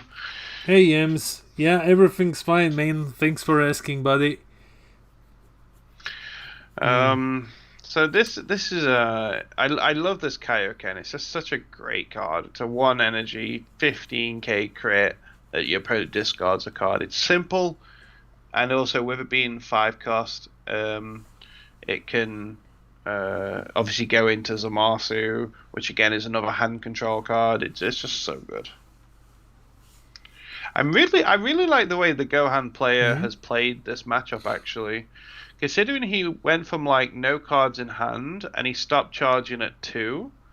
I like what I'm seeing right now. I feel like he's played this incredibly well to sort of come back in this, and obviously he did the right thing by not charging, drawing cards, doing other Gohan stuff, if you like. And it looks like he's coming back. And obviously next turn, if he's still got Cell Zeno in his hand, okay, this is unfortunate, but he's still going to make him discard a card, which is quite nice. So it's like hand control versus hand control. Also, it doesn't stop the attack, so the crit potentially could go through if he doesn't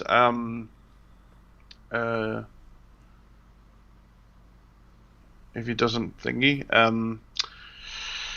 doesn't combo out. So we'll see what happens. Okay, let's check out. So they're just checking out something. It's probably confirming. Judge calling. Okay. So judge is in. I assume what they're judging is because Dormant kills a 2 or less. He's just checking that he can do the auto, and yeah, the auto is pending. So he'll be able to get rid of a Z energy and make his opponent discard a card.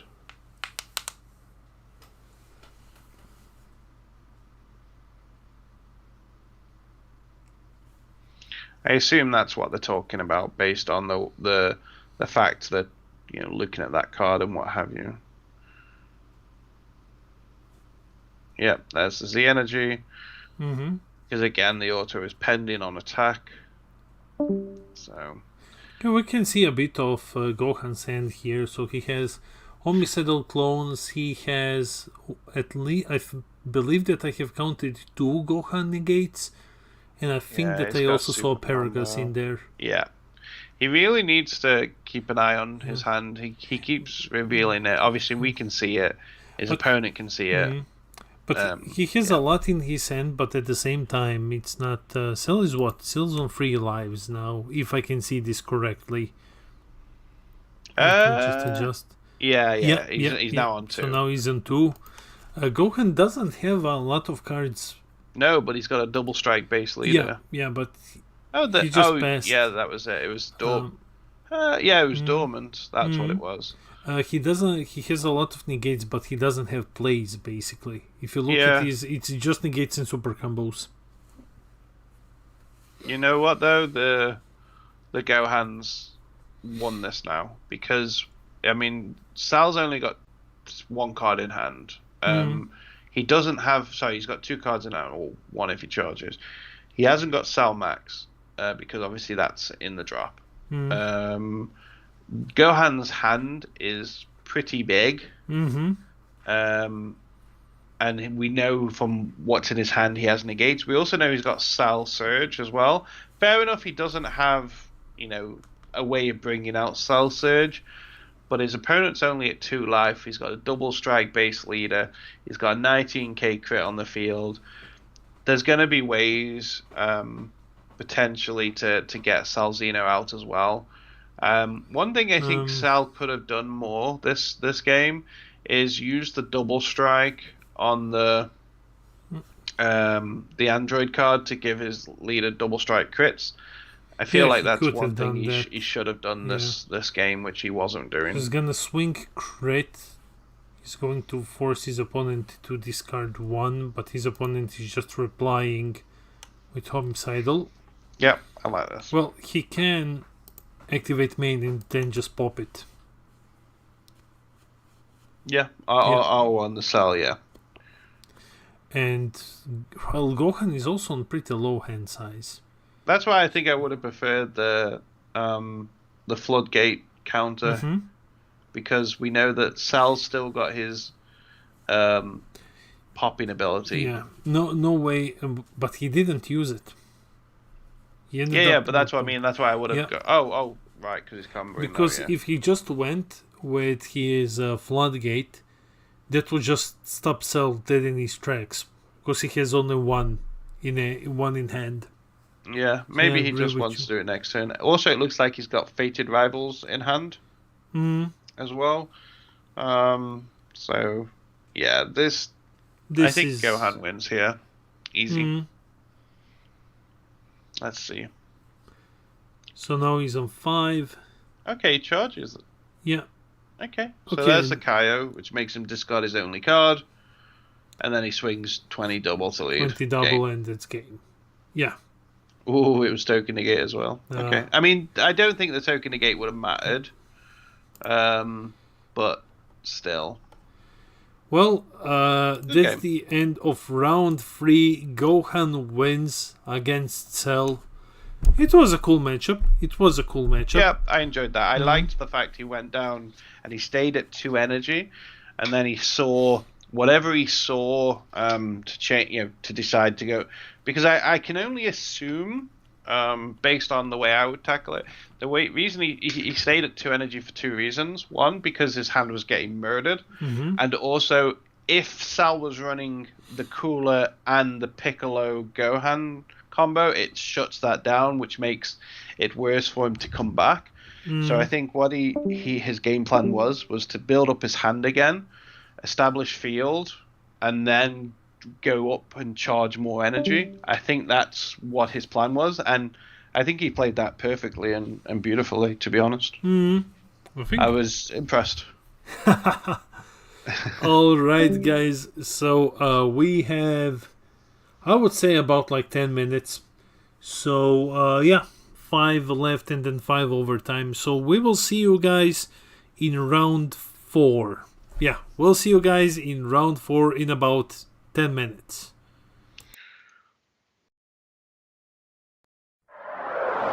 What's going on, guys? Showerhead Demian here, the most professional caster on the planet, of course. Anyways, guys, I hope that you're enjoying the regionals.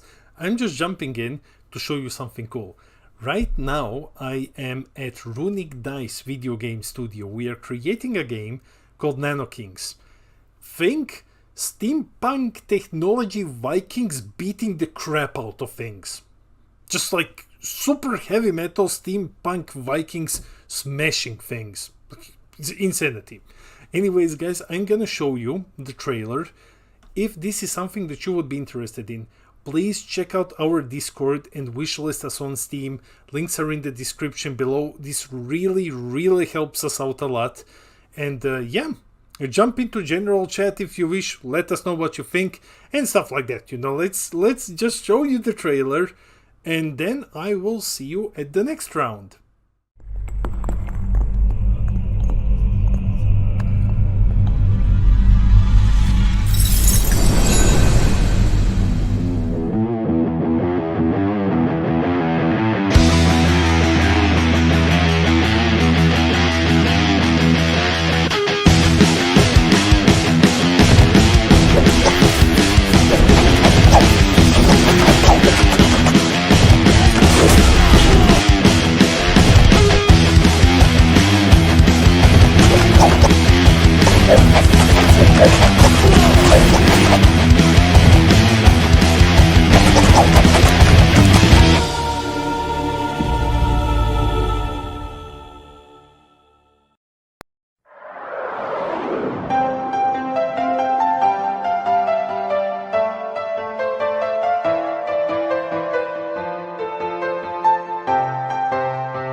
for round 4, guys, we have Trunks Reboot versus Green Gohan.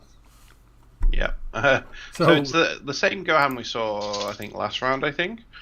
Judging by the playmat, I think the one that beat the Cell, I think. It is the same player. I mean, the bright side is, I know we've seen a lot of Gohans in the top cut. At least the bright side is, each Gohan we've seen has played against a different deck. So like Sal, Trunks, I forgot the others. And Black Trunks.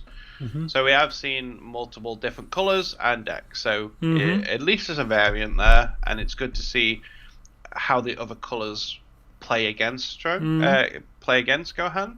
So this will be interesting because I barely seen Trunks played, but I know me and my team, we do like Trunks, and we haven't played it, but on paper he looks really cool. Yeah, he's very Trunks.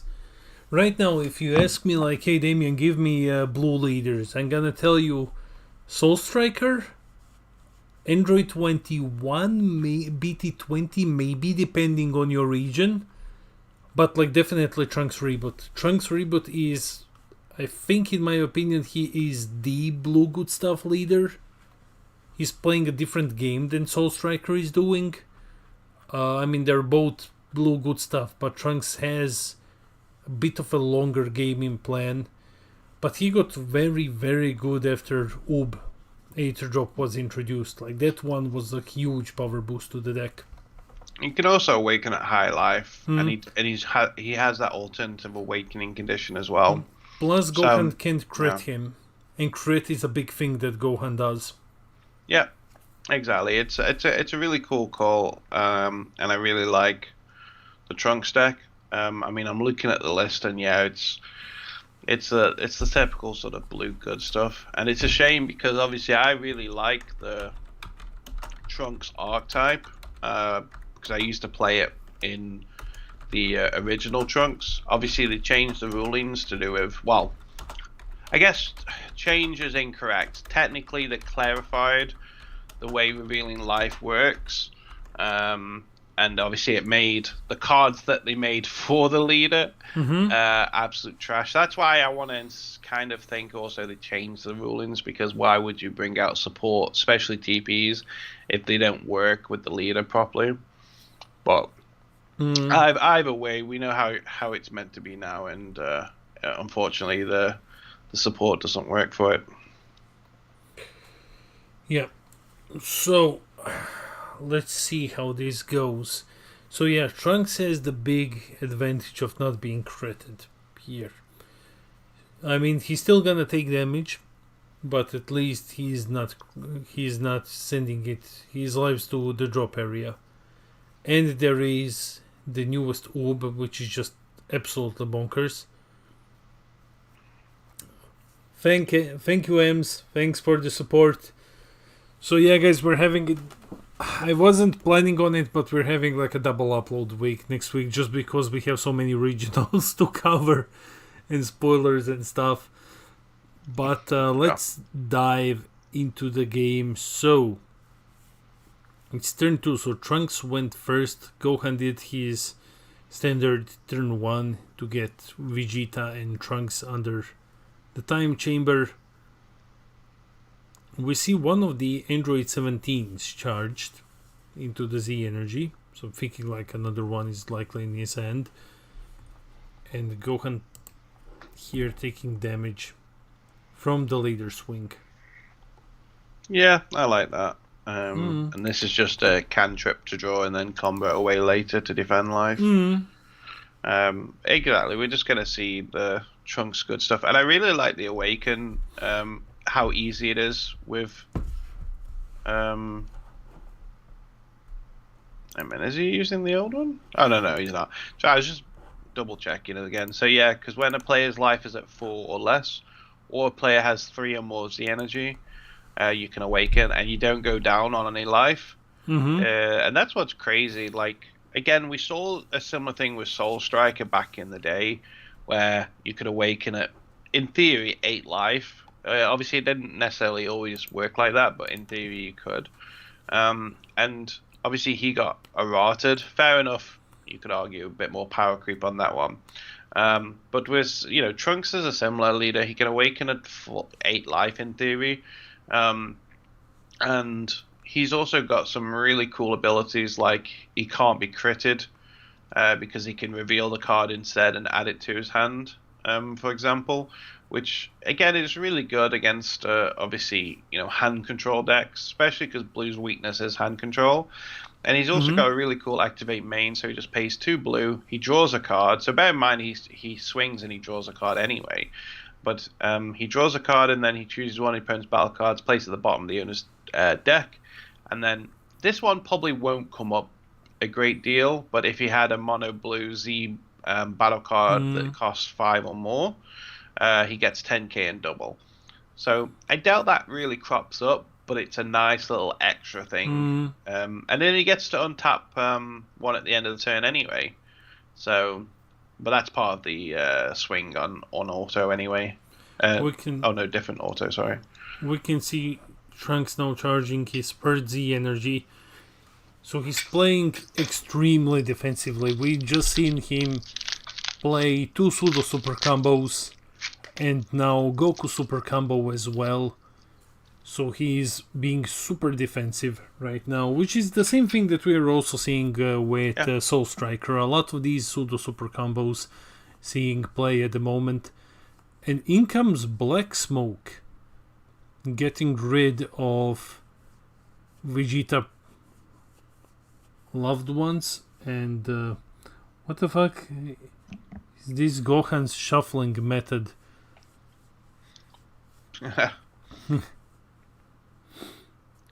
I think they're on about the deck or something. We'll have a look at how he does the deck on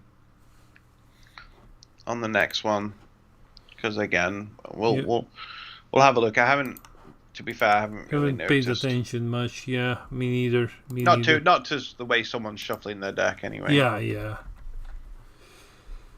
So Trunks is awakened on pretty high life. He only took 1 damage, so yeah, he awakened at 7, and we know that leaders which can awaken at high lives are phenomenal in this game, especially when you can awaken at like 7 or 8. That's, well, remember Sen. So yeah.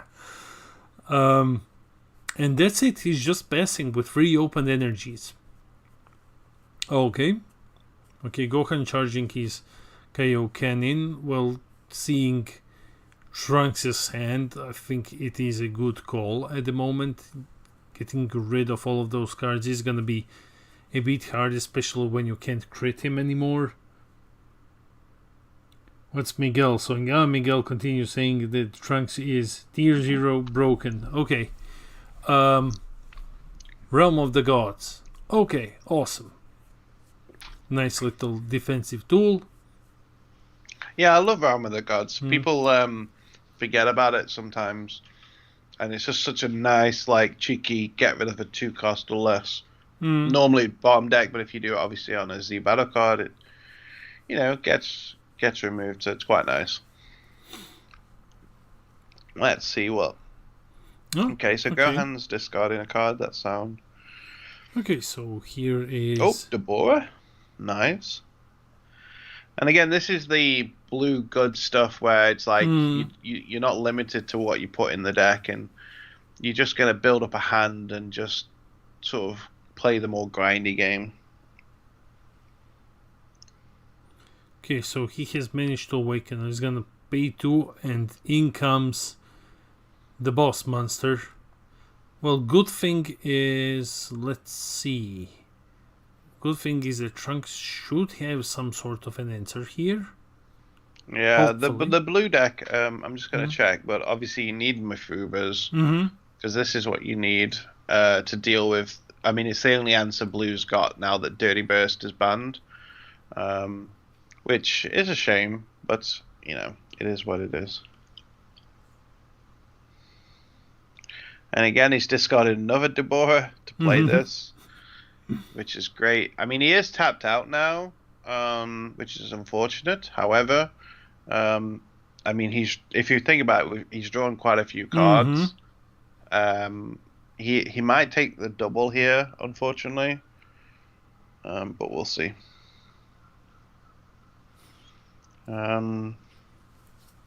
Let's see what he's playing. Okay, yeah, okay, it takes the double. I think that's fine. Double. That's okay. You know, that's perfectly fine. His hand is monstrous, man. Like, his hand is so huge. Yeah. I mean, we can see the hand from here, and it's very, very big. Let's see what his action or what his plan is. So he's paying 1. Okay, so he's playing 1 to bring out the forecast. Gohan. Okay, yeah, we're doing fine, mate. Well. Sorry. So no, it's fine. So he's swinging in with Gohan, another super combo. Man, like, this is... Right now, I would say that... I have to just update lives quickly. Right now, I would say that this is really leaning heavily in Trunks' favor at the moment. Yeah, it feels good. Like, I think even though, like, Trunks has used, I think, 3 super combos, it feels really good. And here's the Oob, and this is gonna be good because this is a board wipe in this case, which is fantastic.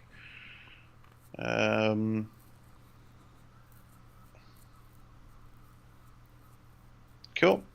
So yeah, the Oob is, I think, definitely a card that a lot of people slept on. Yeah,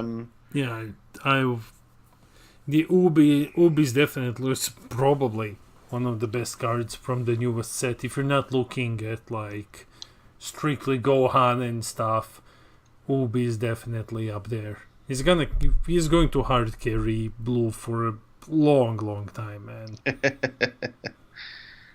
Because he's just like, he's what? He's a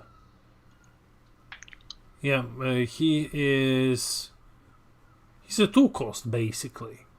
And then he removes 3 cards. And then if there's 7Z energy, he punishes you for countering. And he's huge. Yeah. I don't know about other people, but sometimes when I watch these, I get hyped just to play other decks. Like, because there's like some decks I don't have the... well, I haven't played in a while, and it's just seen so, like, I want to play Sal now, I want to play Trunks now. I tell you what, a deck I don't want to play, and that's Gohan. Oh, another Rube comes in. And, okay. Yeah. Not bad. Gohan is down to 4 now. So another Oob comes in. Swinging double. Okay, Paragus. I wonder if it might have been worth maybe comboing to at least 35 on that one. Just so it's a little bit more, like, for example, just 2 super combos get out, but I don't know. I think I would have liked 35 combo on that one.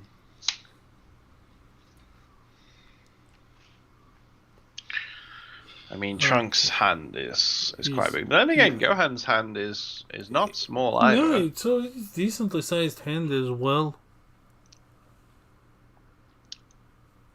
It is decently sized hand. So it's Gohan's turn. So what are you looking to do here, like Gohan? First, you have to get rid of those Oobs. Yeah, well, this is definitely one way to get rid of them. Yeah, she's gonna pop one of them. Now, obviously, I don't know if Trunks has Mafuba in hand. I assume if he did, he would have kept the energy open. But I think with a hand like that, I would expect him to have at least one already. And I feel like not having Mafuba, not having the Mafuba to use is big, because obviously the Mafuba just stops so much. Maybe he's waiting for the Awaken turn where he can actually start burning life. Maybe that's when he's waiting for the Mifuba, maybe. So yeah, so he's killed that. Does he have any more Deborahs in hand? I assume not. I don't think so. Oh, no. We saw 2 Deborahs, right? So, yeah, we've seen 2 so far. Okay, so he managed to pop 1 Oob, so he's gonna pay 2. He's gonna play Goku. Okay, nice. Yeah, popping the other Oob as well. He's gonna bottom deck Paragus here. Yep, that's fine. I love this. I love that Goku. It's so efficient. You super combo Z charge your super combo, then you just recycle it. No life burn because he didn't combo with a 10k. Yeah, he didn't combo. He comboed with a 5k. Because only the Z leader combos with a 10k. And that's why he didn't burn him. Now, unfortunately, Trunks' leader skill does not stop the Go tanks from burning the life, so it actually does go to the drop. If my memory is correct to do with the ruling, because it never goes. I think it's never goes. I forgot the exact thing. I remember Tom talking to me about it. It didn't make sense that but I think it was Tom or somebody else. But if my memory is correct, Trunks leader can't prevent it, but I'm not going to worry about that right now. That's something I'll check up later. Anyway, Trunks is still holding on in a very, very good position against Gohan. So he's leading by 1 life. He has so many defensive tools here. Yeah, he did lost his Oobs, but I don't think that this is anything that he can't recover from. He is beamed as well. So he's gonna make it here. Plus he ramped right now. Right? If I caught this correctly, he did ramp with the Goku. These ones. Does he run the archetype ones? Yeah, these are the archetype ones. Yeah. So it's kind of temporary ramp, unfortunately. But yeah, it's only when it's revealed from life. So how do you, if you're Trunks here, how do you check? So in actual, how many Gohan decks are in the field? Well, Nina wrote it here a bit up. 7, there was it? 8. Oh, 8. There are 8 Gohans in total. And 2 of them are undefeated at the moment. So, just talking about the undefeated very quickly, there is 3, 4, 5 undefeateds at the moment. So, that says to me potentially 2 rounds. It depends on if the pair up or pair down loses. Yeah, normally Trunks can take life to hand, but there's also times he can't. Like, for example, with the Vegeta, I think it's the Vegeta SCR. So there is times where Trunks' leader skill does not allow you to add the card to hand. And, so it is something to bear in mind as well. I know it sounds weird. Trust me, it is weird, but it's just Dragon Ball. Oh no, Miyamoto just 8. So 8 Gohans in total, and out of those 8, 2 are undefeated.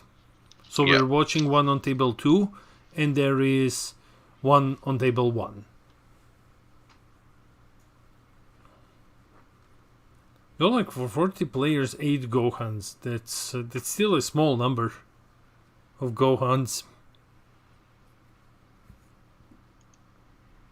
Tell me why ain't nothing but Tell me why.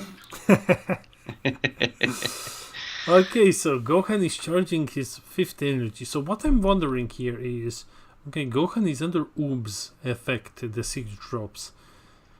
How are you looking to win here with Trunks? Do you just kind of slam good stuff at him until he eventually runs out of resources and dies? Like, I Yeah, assume that Gohan Beast is your SCR here. Like, that you're looking to win through your SCR at some point. Or it could be like Hatch. No, I'd like to think it's the Beast Gohan. Yeah, I'm also thinking that would be a perfect win condition in this deck. But notice that, like, Gohan still hasn't Z awakened. Like, at all.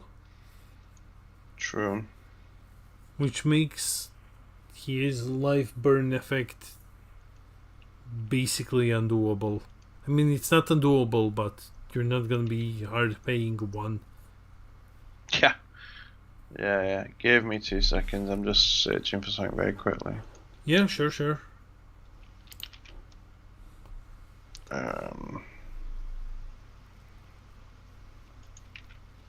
Gonna play Obeyed Cost. Or Shanks put Gohan Beast and Overwhelm.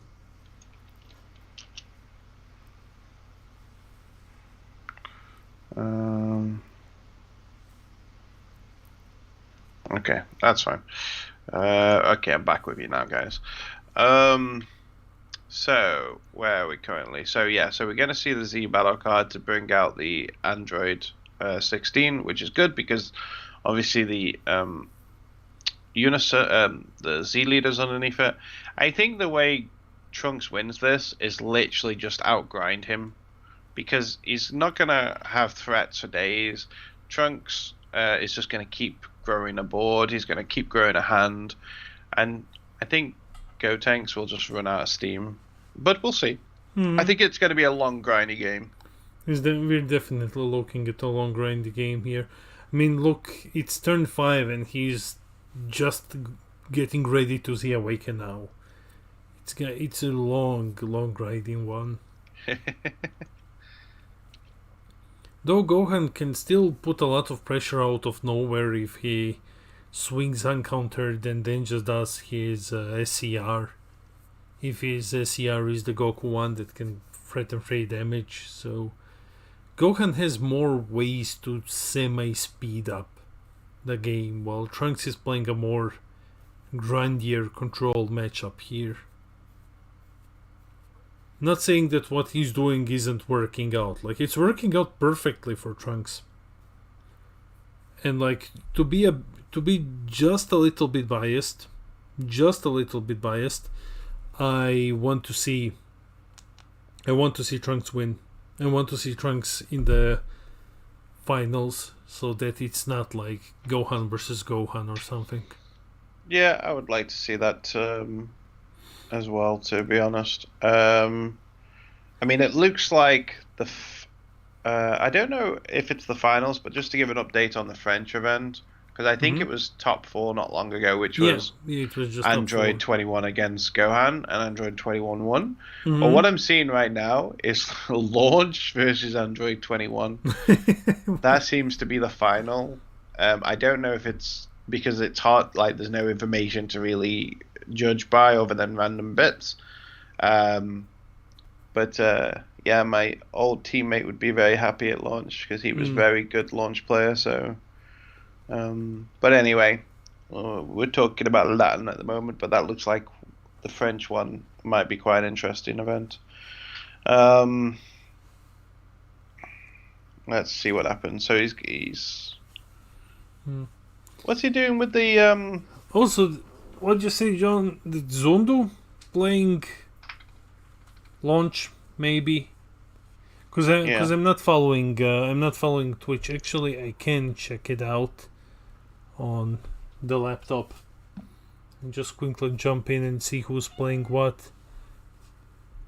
I just said who's playing what. No, I'm like, who's playing what? I know it's like launch versus, but I can't say who the players are. Yeah, okay.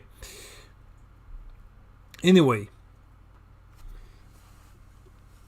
where are we now? So it's Gohan's turn, right? Yeah, so Gohan's just used Kutsukai. So obviously, if his opponent wants to do any battle cards, for example, He's going to have to start warping some cards. What's he doing? Oh yeah, he's the energy. Kills that. That's fine. Do we know why the oob is underneath? Is that for its own effect or something? I think that's for his own effect, that he's basically underneath Gohan. Let's have a look. Oh yeah, it's the under turn effect, yeah. Yeah, so he's just giving him like a -5. Yeah, I like it. It's cute. It keeps it alive as well. It's like you can't just simply remove it then. It's a bit overlooked, that oob. Like, it's not as good, obviously. He's not as good as the 8 drop, but he's still pretty okay. Like, depending on the deck that you're playing, he's still pretty fine. Okay, he took the 2 damage. He's at 3 life now. Okay. I think... So we have both Fated Rivals here. Depending on Trunks' hand size, 5 energy, we might see Celzino drop if Gohan has it, because this is just exactly 12. Yeah. And I would imagine that you're running Celzino. If you're running Fated Rivals, you're definitely running Celzino here. Yeah, well, we saw his secret route earlier today in one of the games, and it is Celzino. Ah, yeah. 1, 2, 3, 4, 5. I would Celzino here, definitely. I mean, I would try to bait him to use 1 card more. How many cards in Trunks' hand? All of a sudden, 5. It seems like it's just... I mean, it's still a lot, but it's not a lot. Yeah. If he has the SER, it's basically... Yeah. So now if he has the SER, he just flat out won immediately. Yeah, I'm not a fan of the combo of the double aura, though, but... Yeah, he's only got, what, 3, 4 cards in hand? That's crazy. 3 cards in hand. Oh? Okay, so we see the overarm, that's going to get rid of 1, and then Celzino to get rid of the other 3. That's a D-Magic, and then... Celzino? Oh, okay, he doesn't have Celzino then. Okay, doesn't have him in hand. That was lucky. If he had him, he would have just split out 1 on the spot. Yeah. I love Celzino. Absolutely. It's definitely like among my top SERs. I love Celzino so much. But I love slower games, you know, because it's not an optimal secret rare anymore. Yeah, so we can see he's got super combo, he's got floodgate in his hand.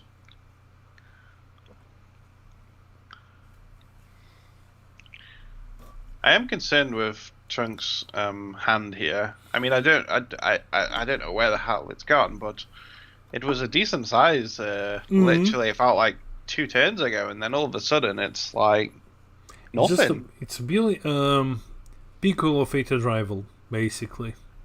So yeah, true. So it's a swing that immediately discards 1, then you need to combo out of it. It's 2 already, and then just keep swinging.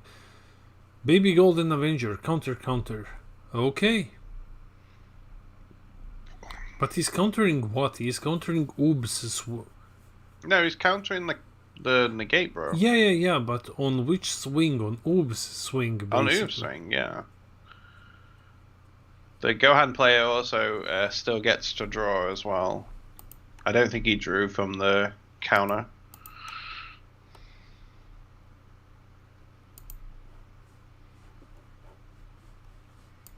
So Gohan is down to 2.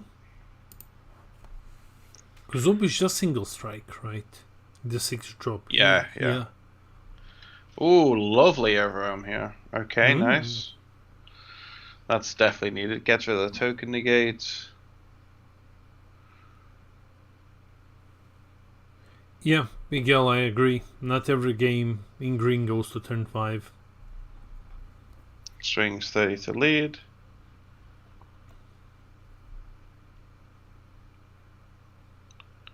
Huh? What did I miss there? I don't know, honestly. So he swings 30. Why did he... No, he can draw from it. Trust me, he can. Mm-hmm.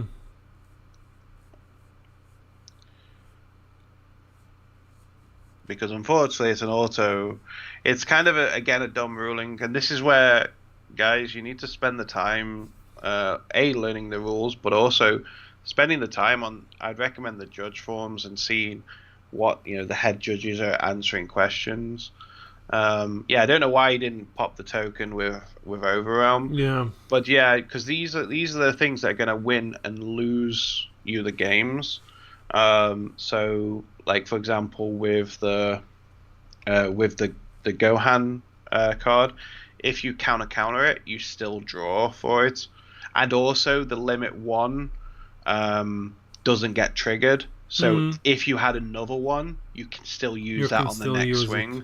Yes. And this is why obviously I play I play competitively. That's my jam. So I learn all these rules. Obviously, it helps me while I'm casting, which is just a side thing. But these are so important. You don't want to lose and you don't want to win because of bad rulings. Okay, so he's swinging. He just took a life with the counterplay, didn't he? Yes. Which he can't do because he doesn't have a multicolored, if my memory is correct. Because that's why he started to side in. Yeah, if your leader's green, if you have a multicolored in the energy, you can take life instead. So yeah, that was a misplay. A very game-changing one. Limit 1 does not get triggered if he counters it. I can tell you right this second. If limit 1 is a part of the counter, then it doesn't get triggered.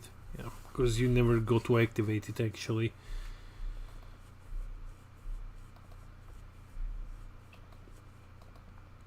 Alright, so Gohan swings 20k double at Trunks, who is completely tapped out here. But you see, that's the thing, like, if it weren't for the taking a life misplay on the focus breakthrough, Trunks would have been in an infinitely better position right now. Yeah. Yeah, unfortunately, and that just cost him the game. So yeah, Gohan wins, proceeds to the finale, and because the Gohan on the first table was Harrison, who is the Gotenks player. I believe he won. That one. Peter, can you check on Best Coast? I'll check now. So pairings. We don't have the results yet for those ones, but yeah, for anyone that's unsure what happened, basically he took a life to activate focus breakthrough, which would counterplay the negate coming through. Unfortunately, you can only take a life to activate its cost if you have a multicolored in your energy, which obviously he doesn't. So we would have to pay 1 energy, which also means that last swing that he paid 1 energy for could never have happened. And this is one of those situations where 100% that he won because of that action. I mean, assuming he hasn't had an overwhelm in his hand, let's assume, because he would have to pay 1 energy instead, which would mean that he wouldn't have the energy to play the Goku, which was his, winning play. Yeah. So we can definitely say, unless he had an overwhelm, that he would not have won on that turn. As well. That was extremely unfortunate. Anyways, guys, we will be back with round 5 in about 10ish minutes, and that's probably gonna be the finale. It's probably gonna be the finale. So we will be seeing all of you in 10 minutes.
Alright, guys. The finale. An unexpected twist in the finale. Some might say unexpected turn of events. Oh. It is Trunks versus Apeku.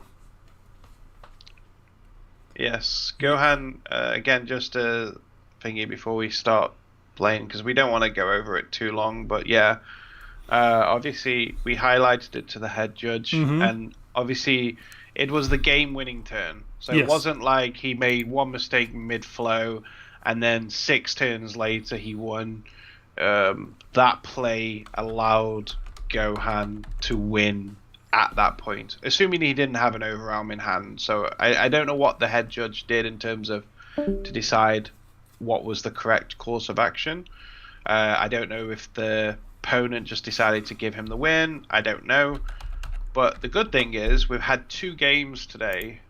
One for Oceanus and one for obviously today that, you know, we have helped to get changed for the better because of, you know, either if you want to call it misplay or cheating, whatever you want to call it. The good thing is, you know, we can't interfere during the game. Yes.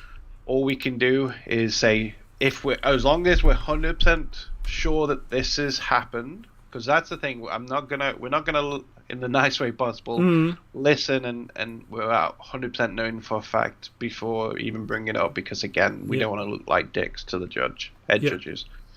But, so I'm not gonna highlight anything that's like happened turn 2 unless it was like broken or something. Yeah, but as Peter says, as long as we're 100% certain that this happened, we bring it up. Yeah, but it also has to have a big impact onto the game as well. Like with that one, with the one energy, he used it to swing and win for game. So it was game-winning turn. And you know, it's just how it is. You know, we'll highlight it to the judges, and then it's up to them to decide what they feel is correct, and obviously the players as well. But for this game, guys, so it's Trunks versus Apeku in the very finale, and this Apeku won against Gohan in the previous game. So, like, I'm very interested in seeing what this one is actually gonna do. Like, it's been so long, and I don't think that. So, not looking back too much, I don't think that Apeku actually won a single event since it came out. It was always somewhere in top 16, in top 8, but I don't think that it ever won an event before.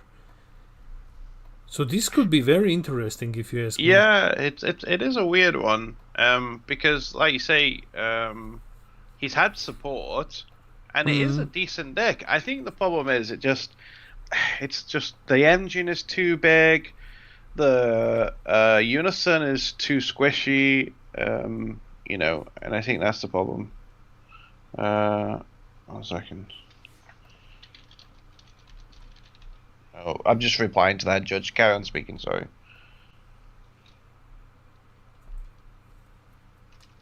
Yeah. So, let's see what's gonna happen here. So, we have Trunks versus Apeku, blue versus yellow in the finale. We have to see what sort of a build this right here is, because there are two ways that you can build Apeku. You can go like very, very aggro with him, or you can just go like with the standard mid-rangey value engine. Trunks is just playing blue good stuff here. He's just playing blue good stuff. So how is that gonna turn? Yeah, I'm back now, sorry. Apeku? So okay, so Trunks is just playing his 1-drop, is drawing 1 and just passing the turn. Yeah, I mean this is going to be an interesting game. However, Thingy doesn't have his life put out, or does? Oh, he does. He has it on. Yeah, what? It's on the side. Okay. It's difficult to see like this. He wants to display the full playmat. You see, not even the deck is on the playmat. Okay, this would definitely trigger me. Yeah, actually, you're right. It's like he wants to display as much as the playmat as physically possible. Yeah, sorry, I'm definitely lost for words right now. I mean, yeah, at least we can see the deck and stuff. I'm not a massive fan of the life being there. Obviously, he's got the dice on, but it's like the die. I would rather if he's gonna. I mean, the life shouldn't be displayed like that anyway. But at least if he was gonna do it, I'd prefer the stack underneath the leader at least. Because at least you see it there. Plus, you could also you can't verify actually how much life is there currently. So obviously we know it says 6, but does he actually have 6 there? You're right, DC. I'm about to have a breakdown, bro. Yeah. This is about to. Is this the end of Peter's nice persona arc? Is he gonna go like ballistic now? I've done quite well. You're doing quite well. Yeah. You are. I think I would have lost it if Gohan actually would have won, knowing that's how the last game finished. But it doesn't matter. Yeah, the life is triggering me. It really is. And also whether the energy, at least he's got the unison in the correct location.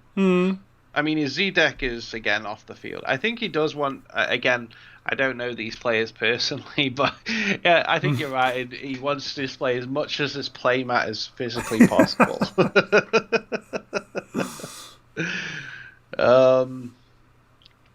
Yeah, I think it's one of these things where we can all. I mean, I'll say this and then we'll move on with the actual game. But obviously, we know that life shouldn't be displayed this way. We know certain things, shouldn't be displayed in this manner.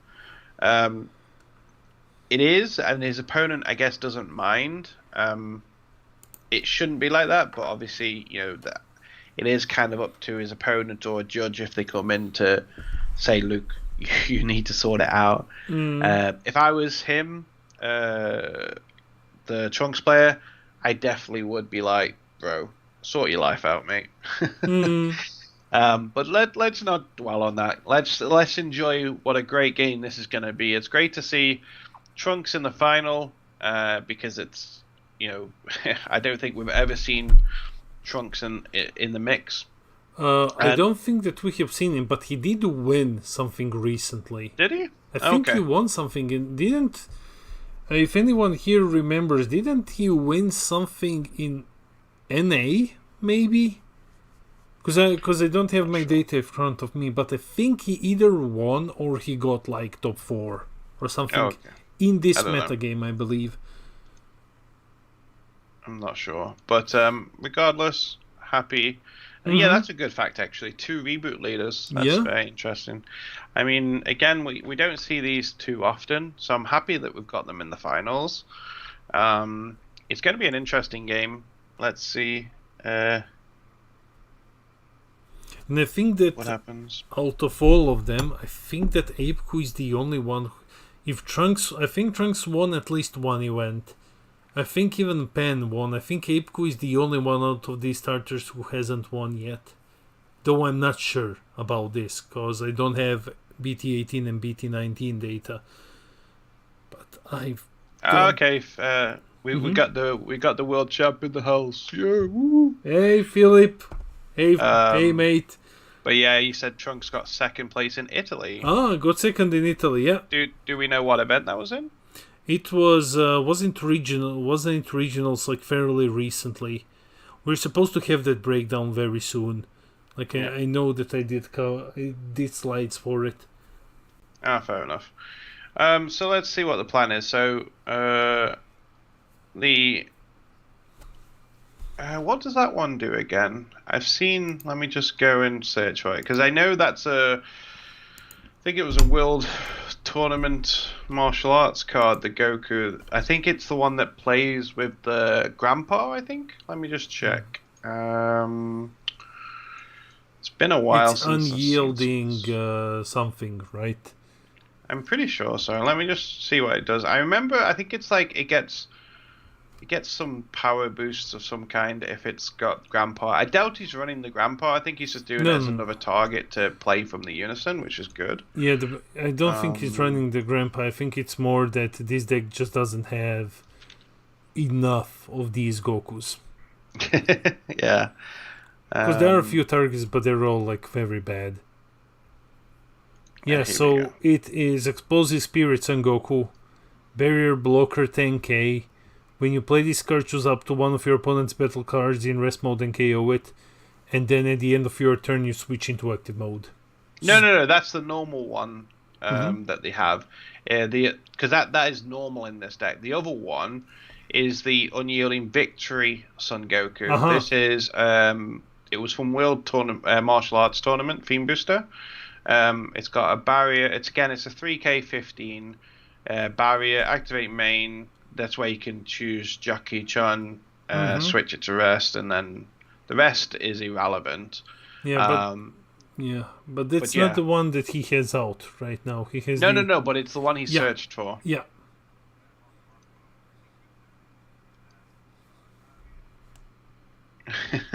Just catching up with the chat a little bit. Huge shout out to everyone in the chat, guys. Like you've really showed us a lot of love today as we went like through 2 regional events, and it's always a blast doing these live streams for you and just interacting with everyone in the chat. It's amazing. It's really amazing. We are very grateful for this opportunity.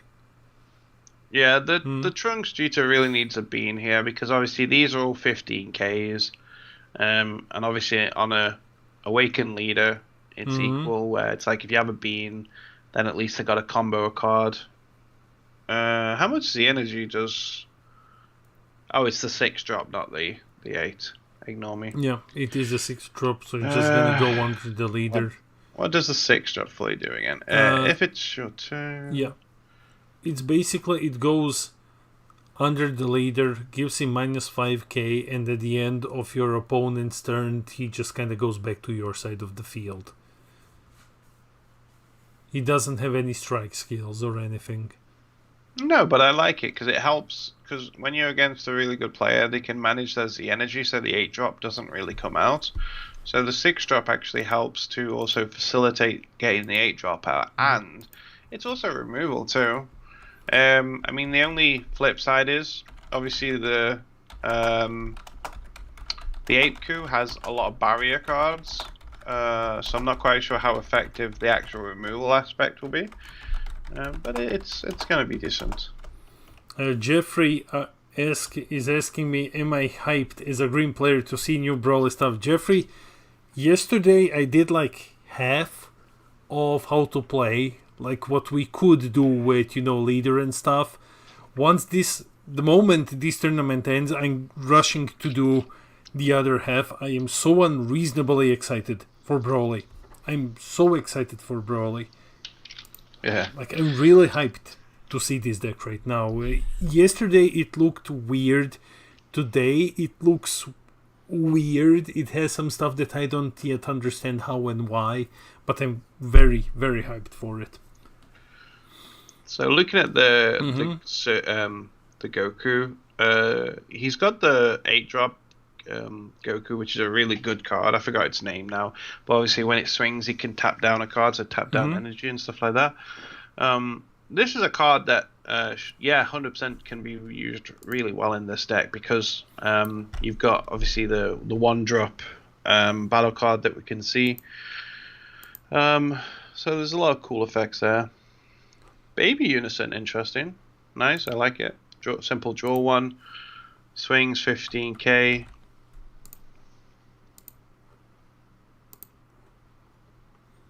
You just quickly updated the field. I need to find a way to automate this somehow, so that I don't keep forgetting. So what's Trunks' plan here? So just ends, untaps one, 6 drop goes. Okay, cool. So I think we should probably see a bean from Trunks here. But let's have a look what happens. So I mean, there's quite a lot on the field. Goku has such a huge field at the moment. Like he really has. He's playing this deck very aggressively. That's that Goku I was on about. The one he's just put in his energy. So he's paying 2 Z energy. He's 3, so he's probably playing the Goku to stop the leader from untapping. Yep, that's what we see here. So that's going to keep his leader in rest mode. Not able to attack. Not able, yeah. So he's going to swing 25k to lead. I like this.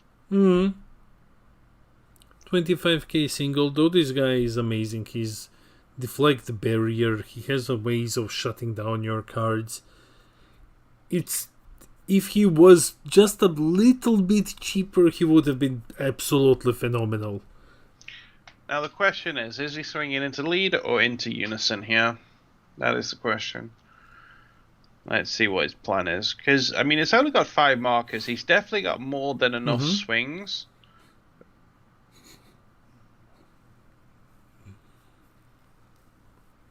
Okay, yeah, there's the bean on the leader. Yeah. So it's 20? Yeah, these are first and second. Playing one for the pseudo super combo. Yeah, Trunks won against Gohan. Well, technically, Gohan won through a misplay and then Judge ruled in Trunks' favor. So it's Trunks versus Gohan, and then table 2 is Gohan versus Gohan.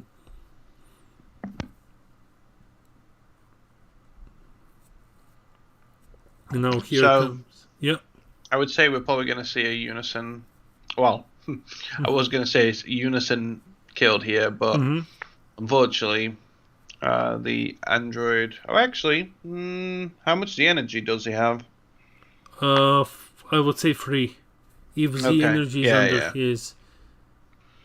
So that's fine. The auto is obviously procced then. Man, like, look at the amount of counters on that Bulma unison. It's like 7 counters on that one. Yeah. I think he's run out of dice because he hasn't put anything on the Goku.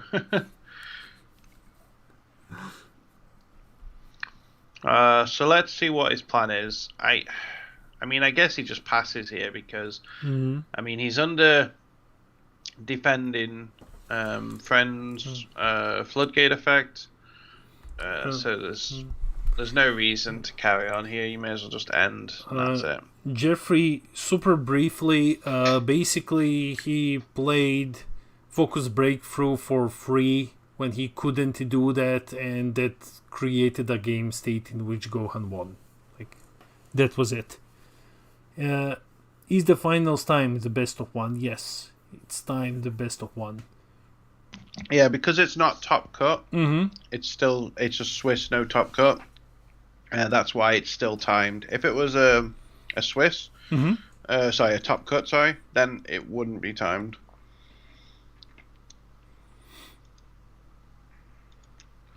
So let's see, what is Trunks gonna try do here? Because he's got, the problem is with Trunks right now, he's got a wall of blockers to get through. Yeah. And anything he plays potentially can be rested with the Goku that's in rest mode. Yeah, it's best of 1 pre-side, isn't it? Yeah, it is. It's best of 1 pre-side. Plus, these are all like blocker barriers, so you know where Uba would usually help you deal with this. Now he can't. So you know what I think you do? I think you get Beerus out and just each, like, obviously, you know, because it's pretty much a triple. Well, but you just use it as a duel, so you just play it, swing into whatever, and then pay 2 to bottom deck 1, and then swing. Maybe that's the way around it. I don't know. It is a possibility. Like, it is one way, because I don't think that he has any other way to efficiently remove all of these barrier blocker guys. Yeah, because I think this is the problem now. I think the Goku deck has gotten too many barrier cards on the field now. And he's got to pay the cost, which is one's the energy. Mm-hmm. He hasn't done that yet. Okay. Okay. Or did he do something else and he decided not to? I'm not quite sure. Maybe I missed something there. I'm not going to worry about it. Okay, so he's swinging now with the Unison. Yeah. He just blocks with his Unison. And now he still has 2 barrier blocker guys out. Let's see. Paying 2 energy. Oh, black smoke. Nice. Yeah, well, that is definitely a solution to the problem. Low enough markers now. Oh, okay. No. Getting rid of the chose Goku. That. Huh. Yeah, so that he can stop it from just firing his second auto. Yeah, but part of me would be tempted to do the Unison, because the Unison makes all the Gokus not 15. They make them just 10. I mean, he might obviously have another one in hand, but I'm not sure. I'm not sure which I prefer there.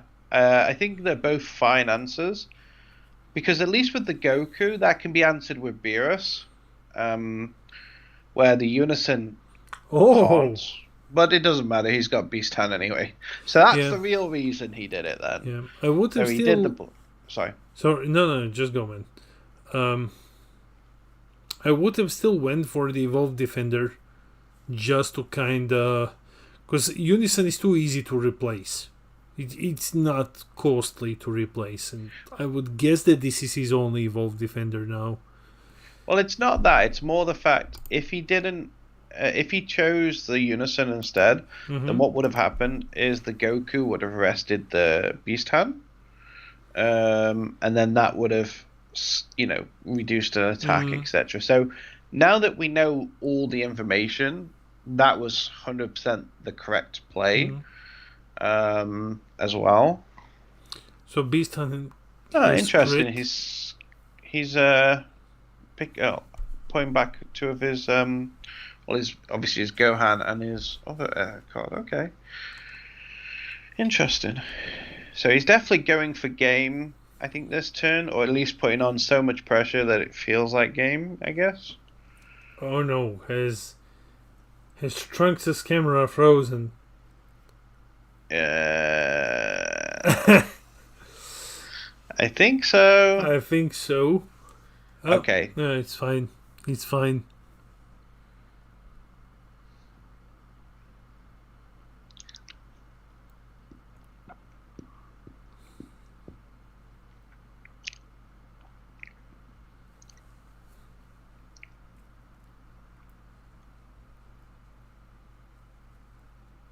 No, But Evolved Defender was in rest mode. Yeah, because the auto would enter pending. I haven't read the card word for word, so I'm not sure which bit is. Because I think the cost is for it to be in rest mode, so it would enter pending on play, and then you resolve it. That would be my interpretation without reading the card. Let me just read it. He says, if this card is in rest mode, when your opponent plays a card, you may place one of your Zini energy into a drop. If you do, choose one of your opponent's battle cards or Unison, switch it to rest mode, and negate its skills. That's fine. That would enter pending then. Because the cost is to be in rest mode, which it meets the criteria. So yes, it would enter pending, and then he'd be able to resolve it. Trunks has 3 cards in his hand. And now he's swinging with crit Beast Hand. I mean, he's got a healthy hand. Yeah. And a healthy life. He's at 2 life now. So the time magic was definitely pulled from one of the super combos. The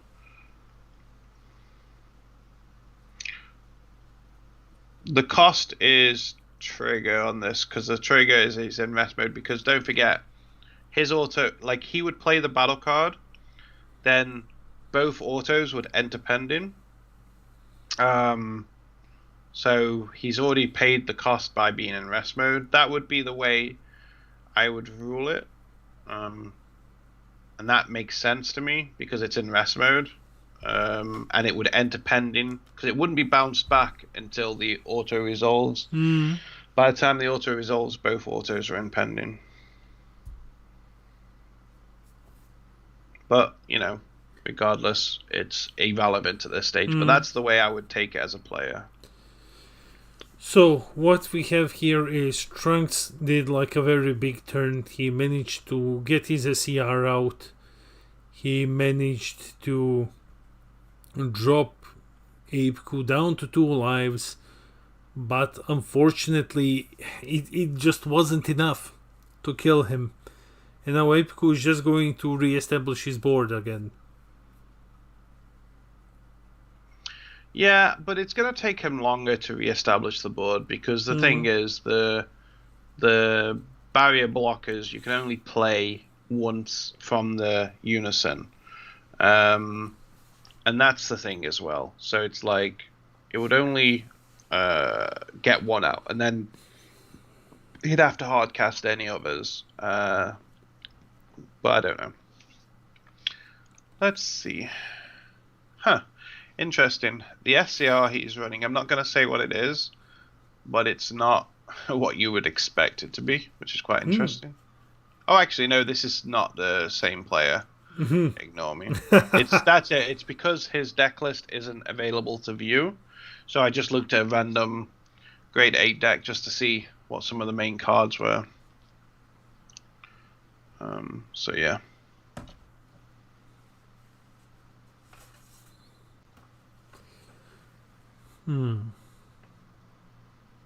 He's got Hercule, he's got the barrier blocker out. It's Trunks' turn again.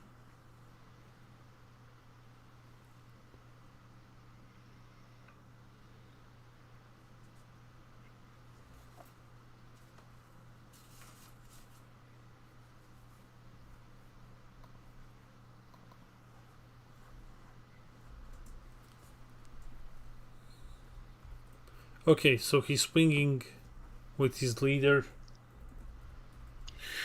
Yeah, this will be an interesting because the Beast Gohan was such a good play there because obviously he needed it to board wipe. So I am very curious to see how the rest of this pans out.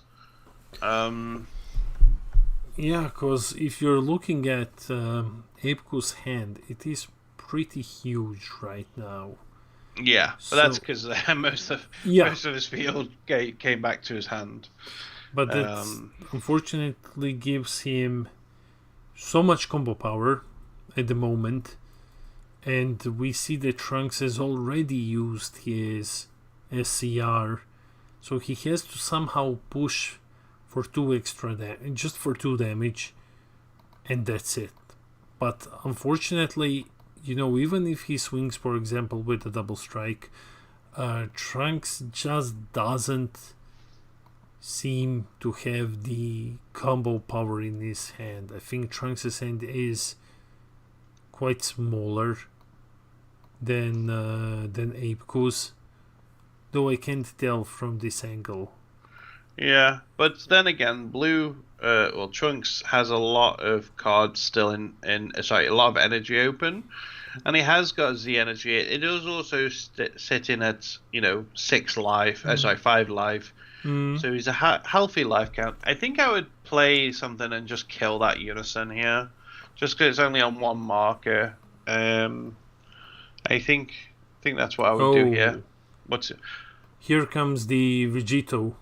Yep, I like this. Yeah, I was just thinking of that one when I told you, like, hey, he can do something.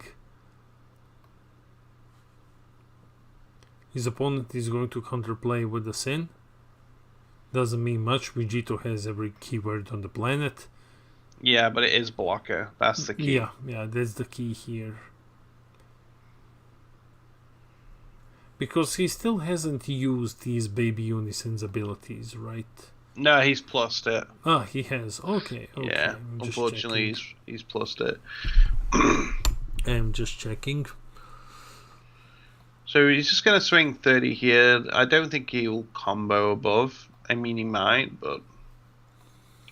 Okay, cool. What, 3... Looks like the Gohan has, what, 4 cards left in hand? So the Goku. And then Trunks has, let's see... About 4 or 5, I think. Yeah. There we stand. He's also got a bomb deck card and bottom deck a battle card, which the only target will be the cooler. You gonna bottom deck the cooler, mate? No. Okay. 153 viewers currently in the chat. Hello, everyone. Thanks for joining us for another crazy regionals. We are in the finals. Trunks versus Apeku. You don't see this much. I'm super happy that we got to catch this finale. What was that? I can't see. Is that golden cooler? Yes. Yeah, it's golden cooler. Oh yeah, cooler has bio because it's spawn 3, isn't it? Good point. Forgot about that.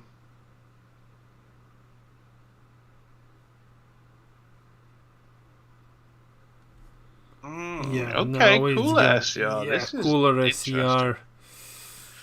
So I don't feel like. I don't think this will win him the game because he hasn't got much the energy because he's spent. Yeah. He already attacked. Okay, are we gonna see a Mafuba on the next swing?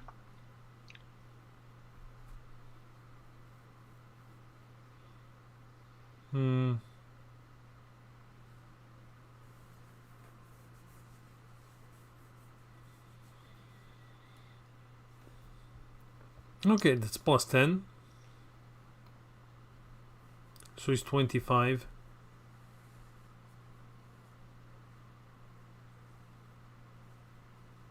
Huh? What effect does that have? Let me have a look. If you lead a Trunks future in this to your opposed turn, when this card is used in a combo, you may add 1 card from your energy to your hand. If you do, add 1 card from your hand to your energy. Huh. So he gets out of this one. He uses pretty good. Ultra Instinct Kamehameha on top of 2 Senzu Beans. And his leader is base 25 now. But Trunks has only a single card in hand. Yeah, this is an amazing card actually. This I didn't realize you could combo with it, and it's basically a Zeno. Yeah, very interesting. Anyway, so I think Trunks is fine here because, like, what's Z energy? He's got no Z energy, even though obviously Cooler is an amazing SCR. Because obviously he's burnt a lot of the Z energy before, and he didn't have much of a hand. The Cooler SCR basically did pretty much nothing in the grand scheme of things. Yeah, it was a very Cooler turn. It's just because it wasn't timed. It wasn't timed too well. Just following up the Vegito, who alone costs 3 Z energy, just didn't work out.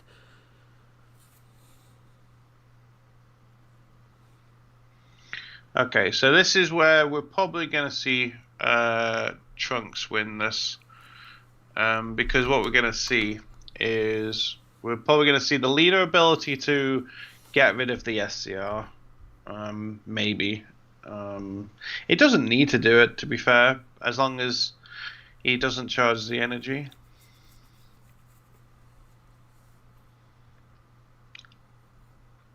So let's see. We have a leader swing, Cooler countering.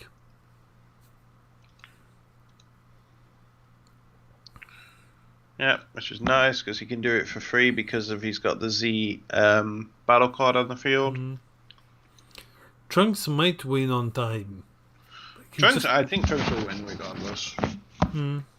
I think even if it wasn't timed, he would still win. But this Trunks card is so good. I've definitely overlooked this. I'm like, it's so cool. I would have looked to this, but I'm saving my budget for blue for Gogeta in September. Otherwise, I would have been getting this Trunks deck. I think it's very cool.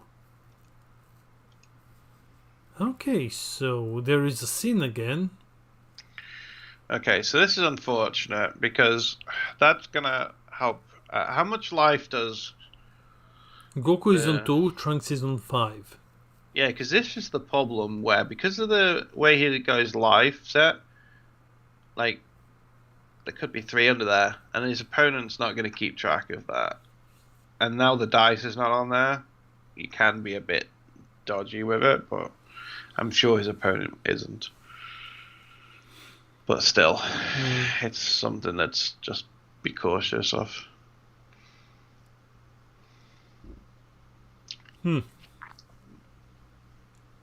One thing I've noticed as well with this Goku deck is he's not running, or at least he's not played any of the like 5. I think it's a 5-drop monkey, you know, the double strike and stuff. He's not playing any of those. Now, what he should do here, what's a really clever play you can do, is swing the 1-drop into the Unison, and what happens is the Unison will lose a marker, and it will also lose blocker. So let's see. Oh, I mean, he's going to end, so that's irrelevant anyway. But it is something really cute you can do against this deck. But obviously, in this case, it's irrelevant. But so we are almost, just to give you guys a brief update, we are almost 3 minutes out of 5 into overtime. So it's almost the very end of the match. And Apeku needs to just hard pressure Trunks in his final turn if he wants to stand a chance at winning. Because otherwise Trunks just wins on time. Oh, he takes a life here.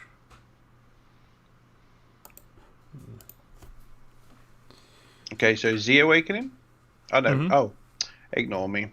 I really like this Goku, you know. You need, if you have 5 cards in rest mode, your opponent, should I say, he gains barrier, and he gains crit, and he's basically a 10k base, dual attack, crit, barrier with this, and deflect.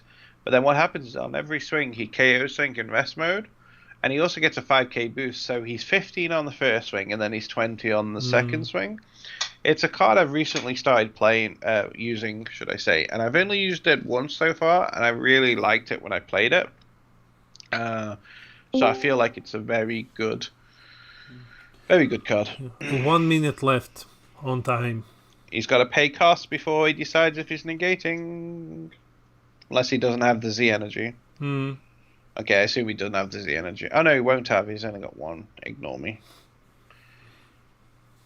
Okay, this is nice. He's got 20k. I mean, unfortunately, it's not crit because it's Trunks. And we are looking at less than 30 seconds until the overtime is called. Trunks is on 3 lives? Okay. Yeah, Trunks is on 3. So Trunks can't take damage here. If he takes damage... And he took damage, so I think Apeku is just gonna flat out win on time rules. No, because if time's just been called, then it'll be three turns. And Trunks is on 1. And that's it. Apeku wins. Oscar is the new Latin America regional champion. Apeku finally wins a regional event. Okay, that's super cool. That's super cool. Huh. Peter, Definitely surprised. Yeah, wanna jump into the caster screen? Sure. Yeah, okay guys, we'll be back 1 second.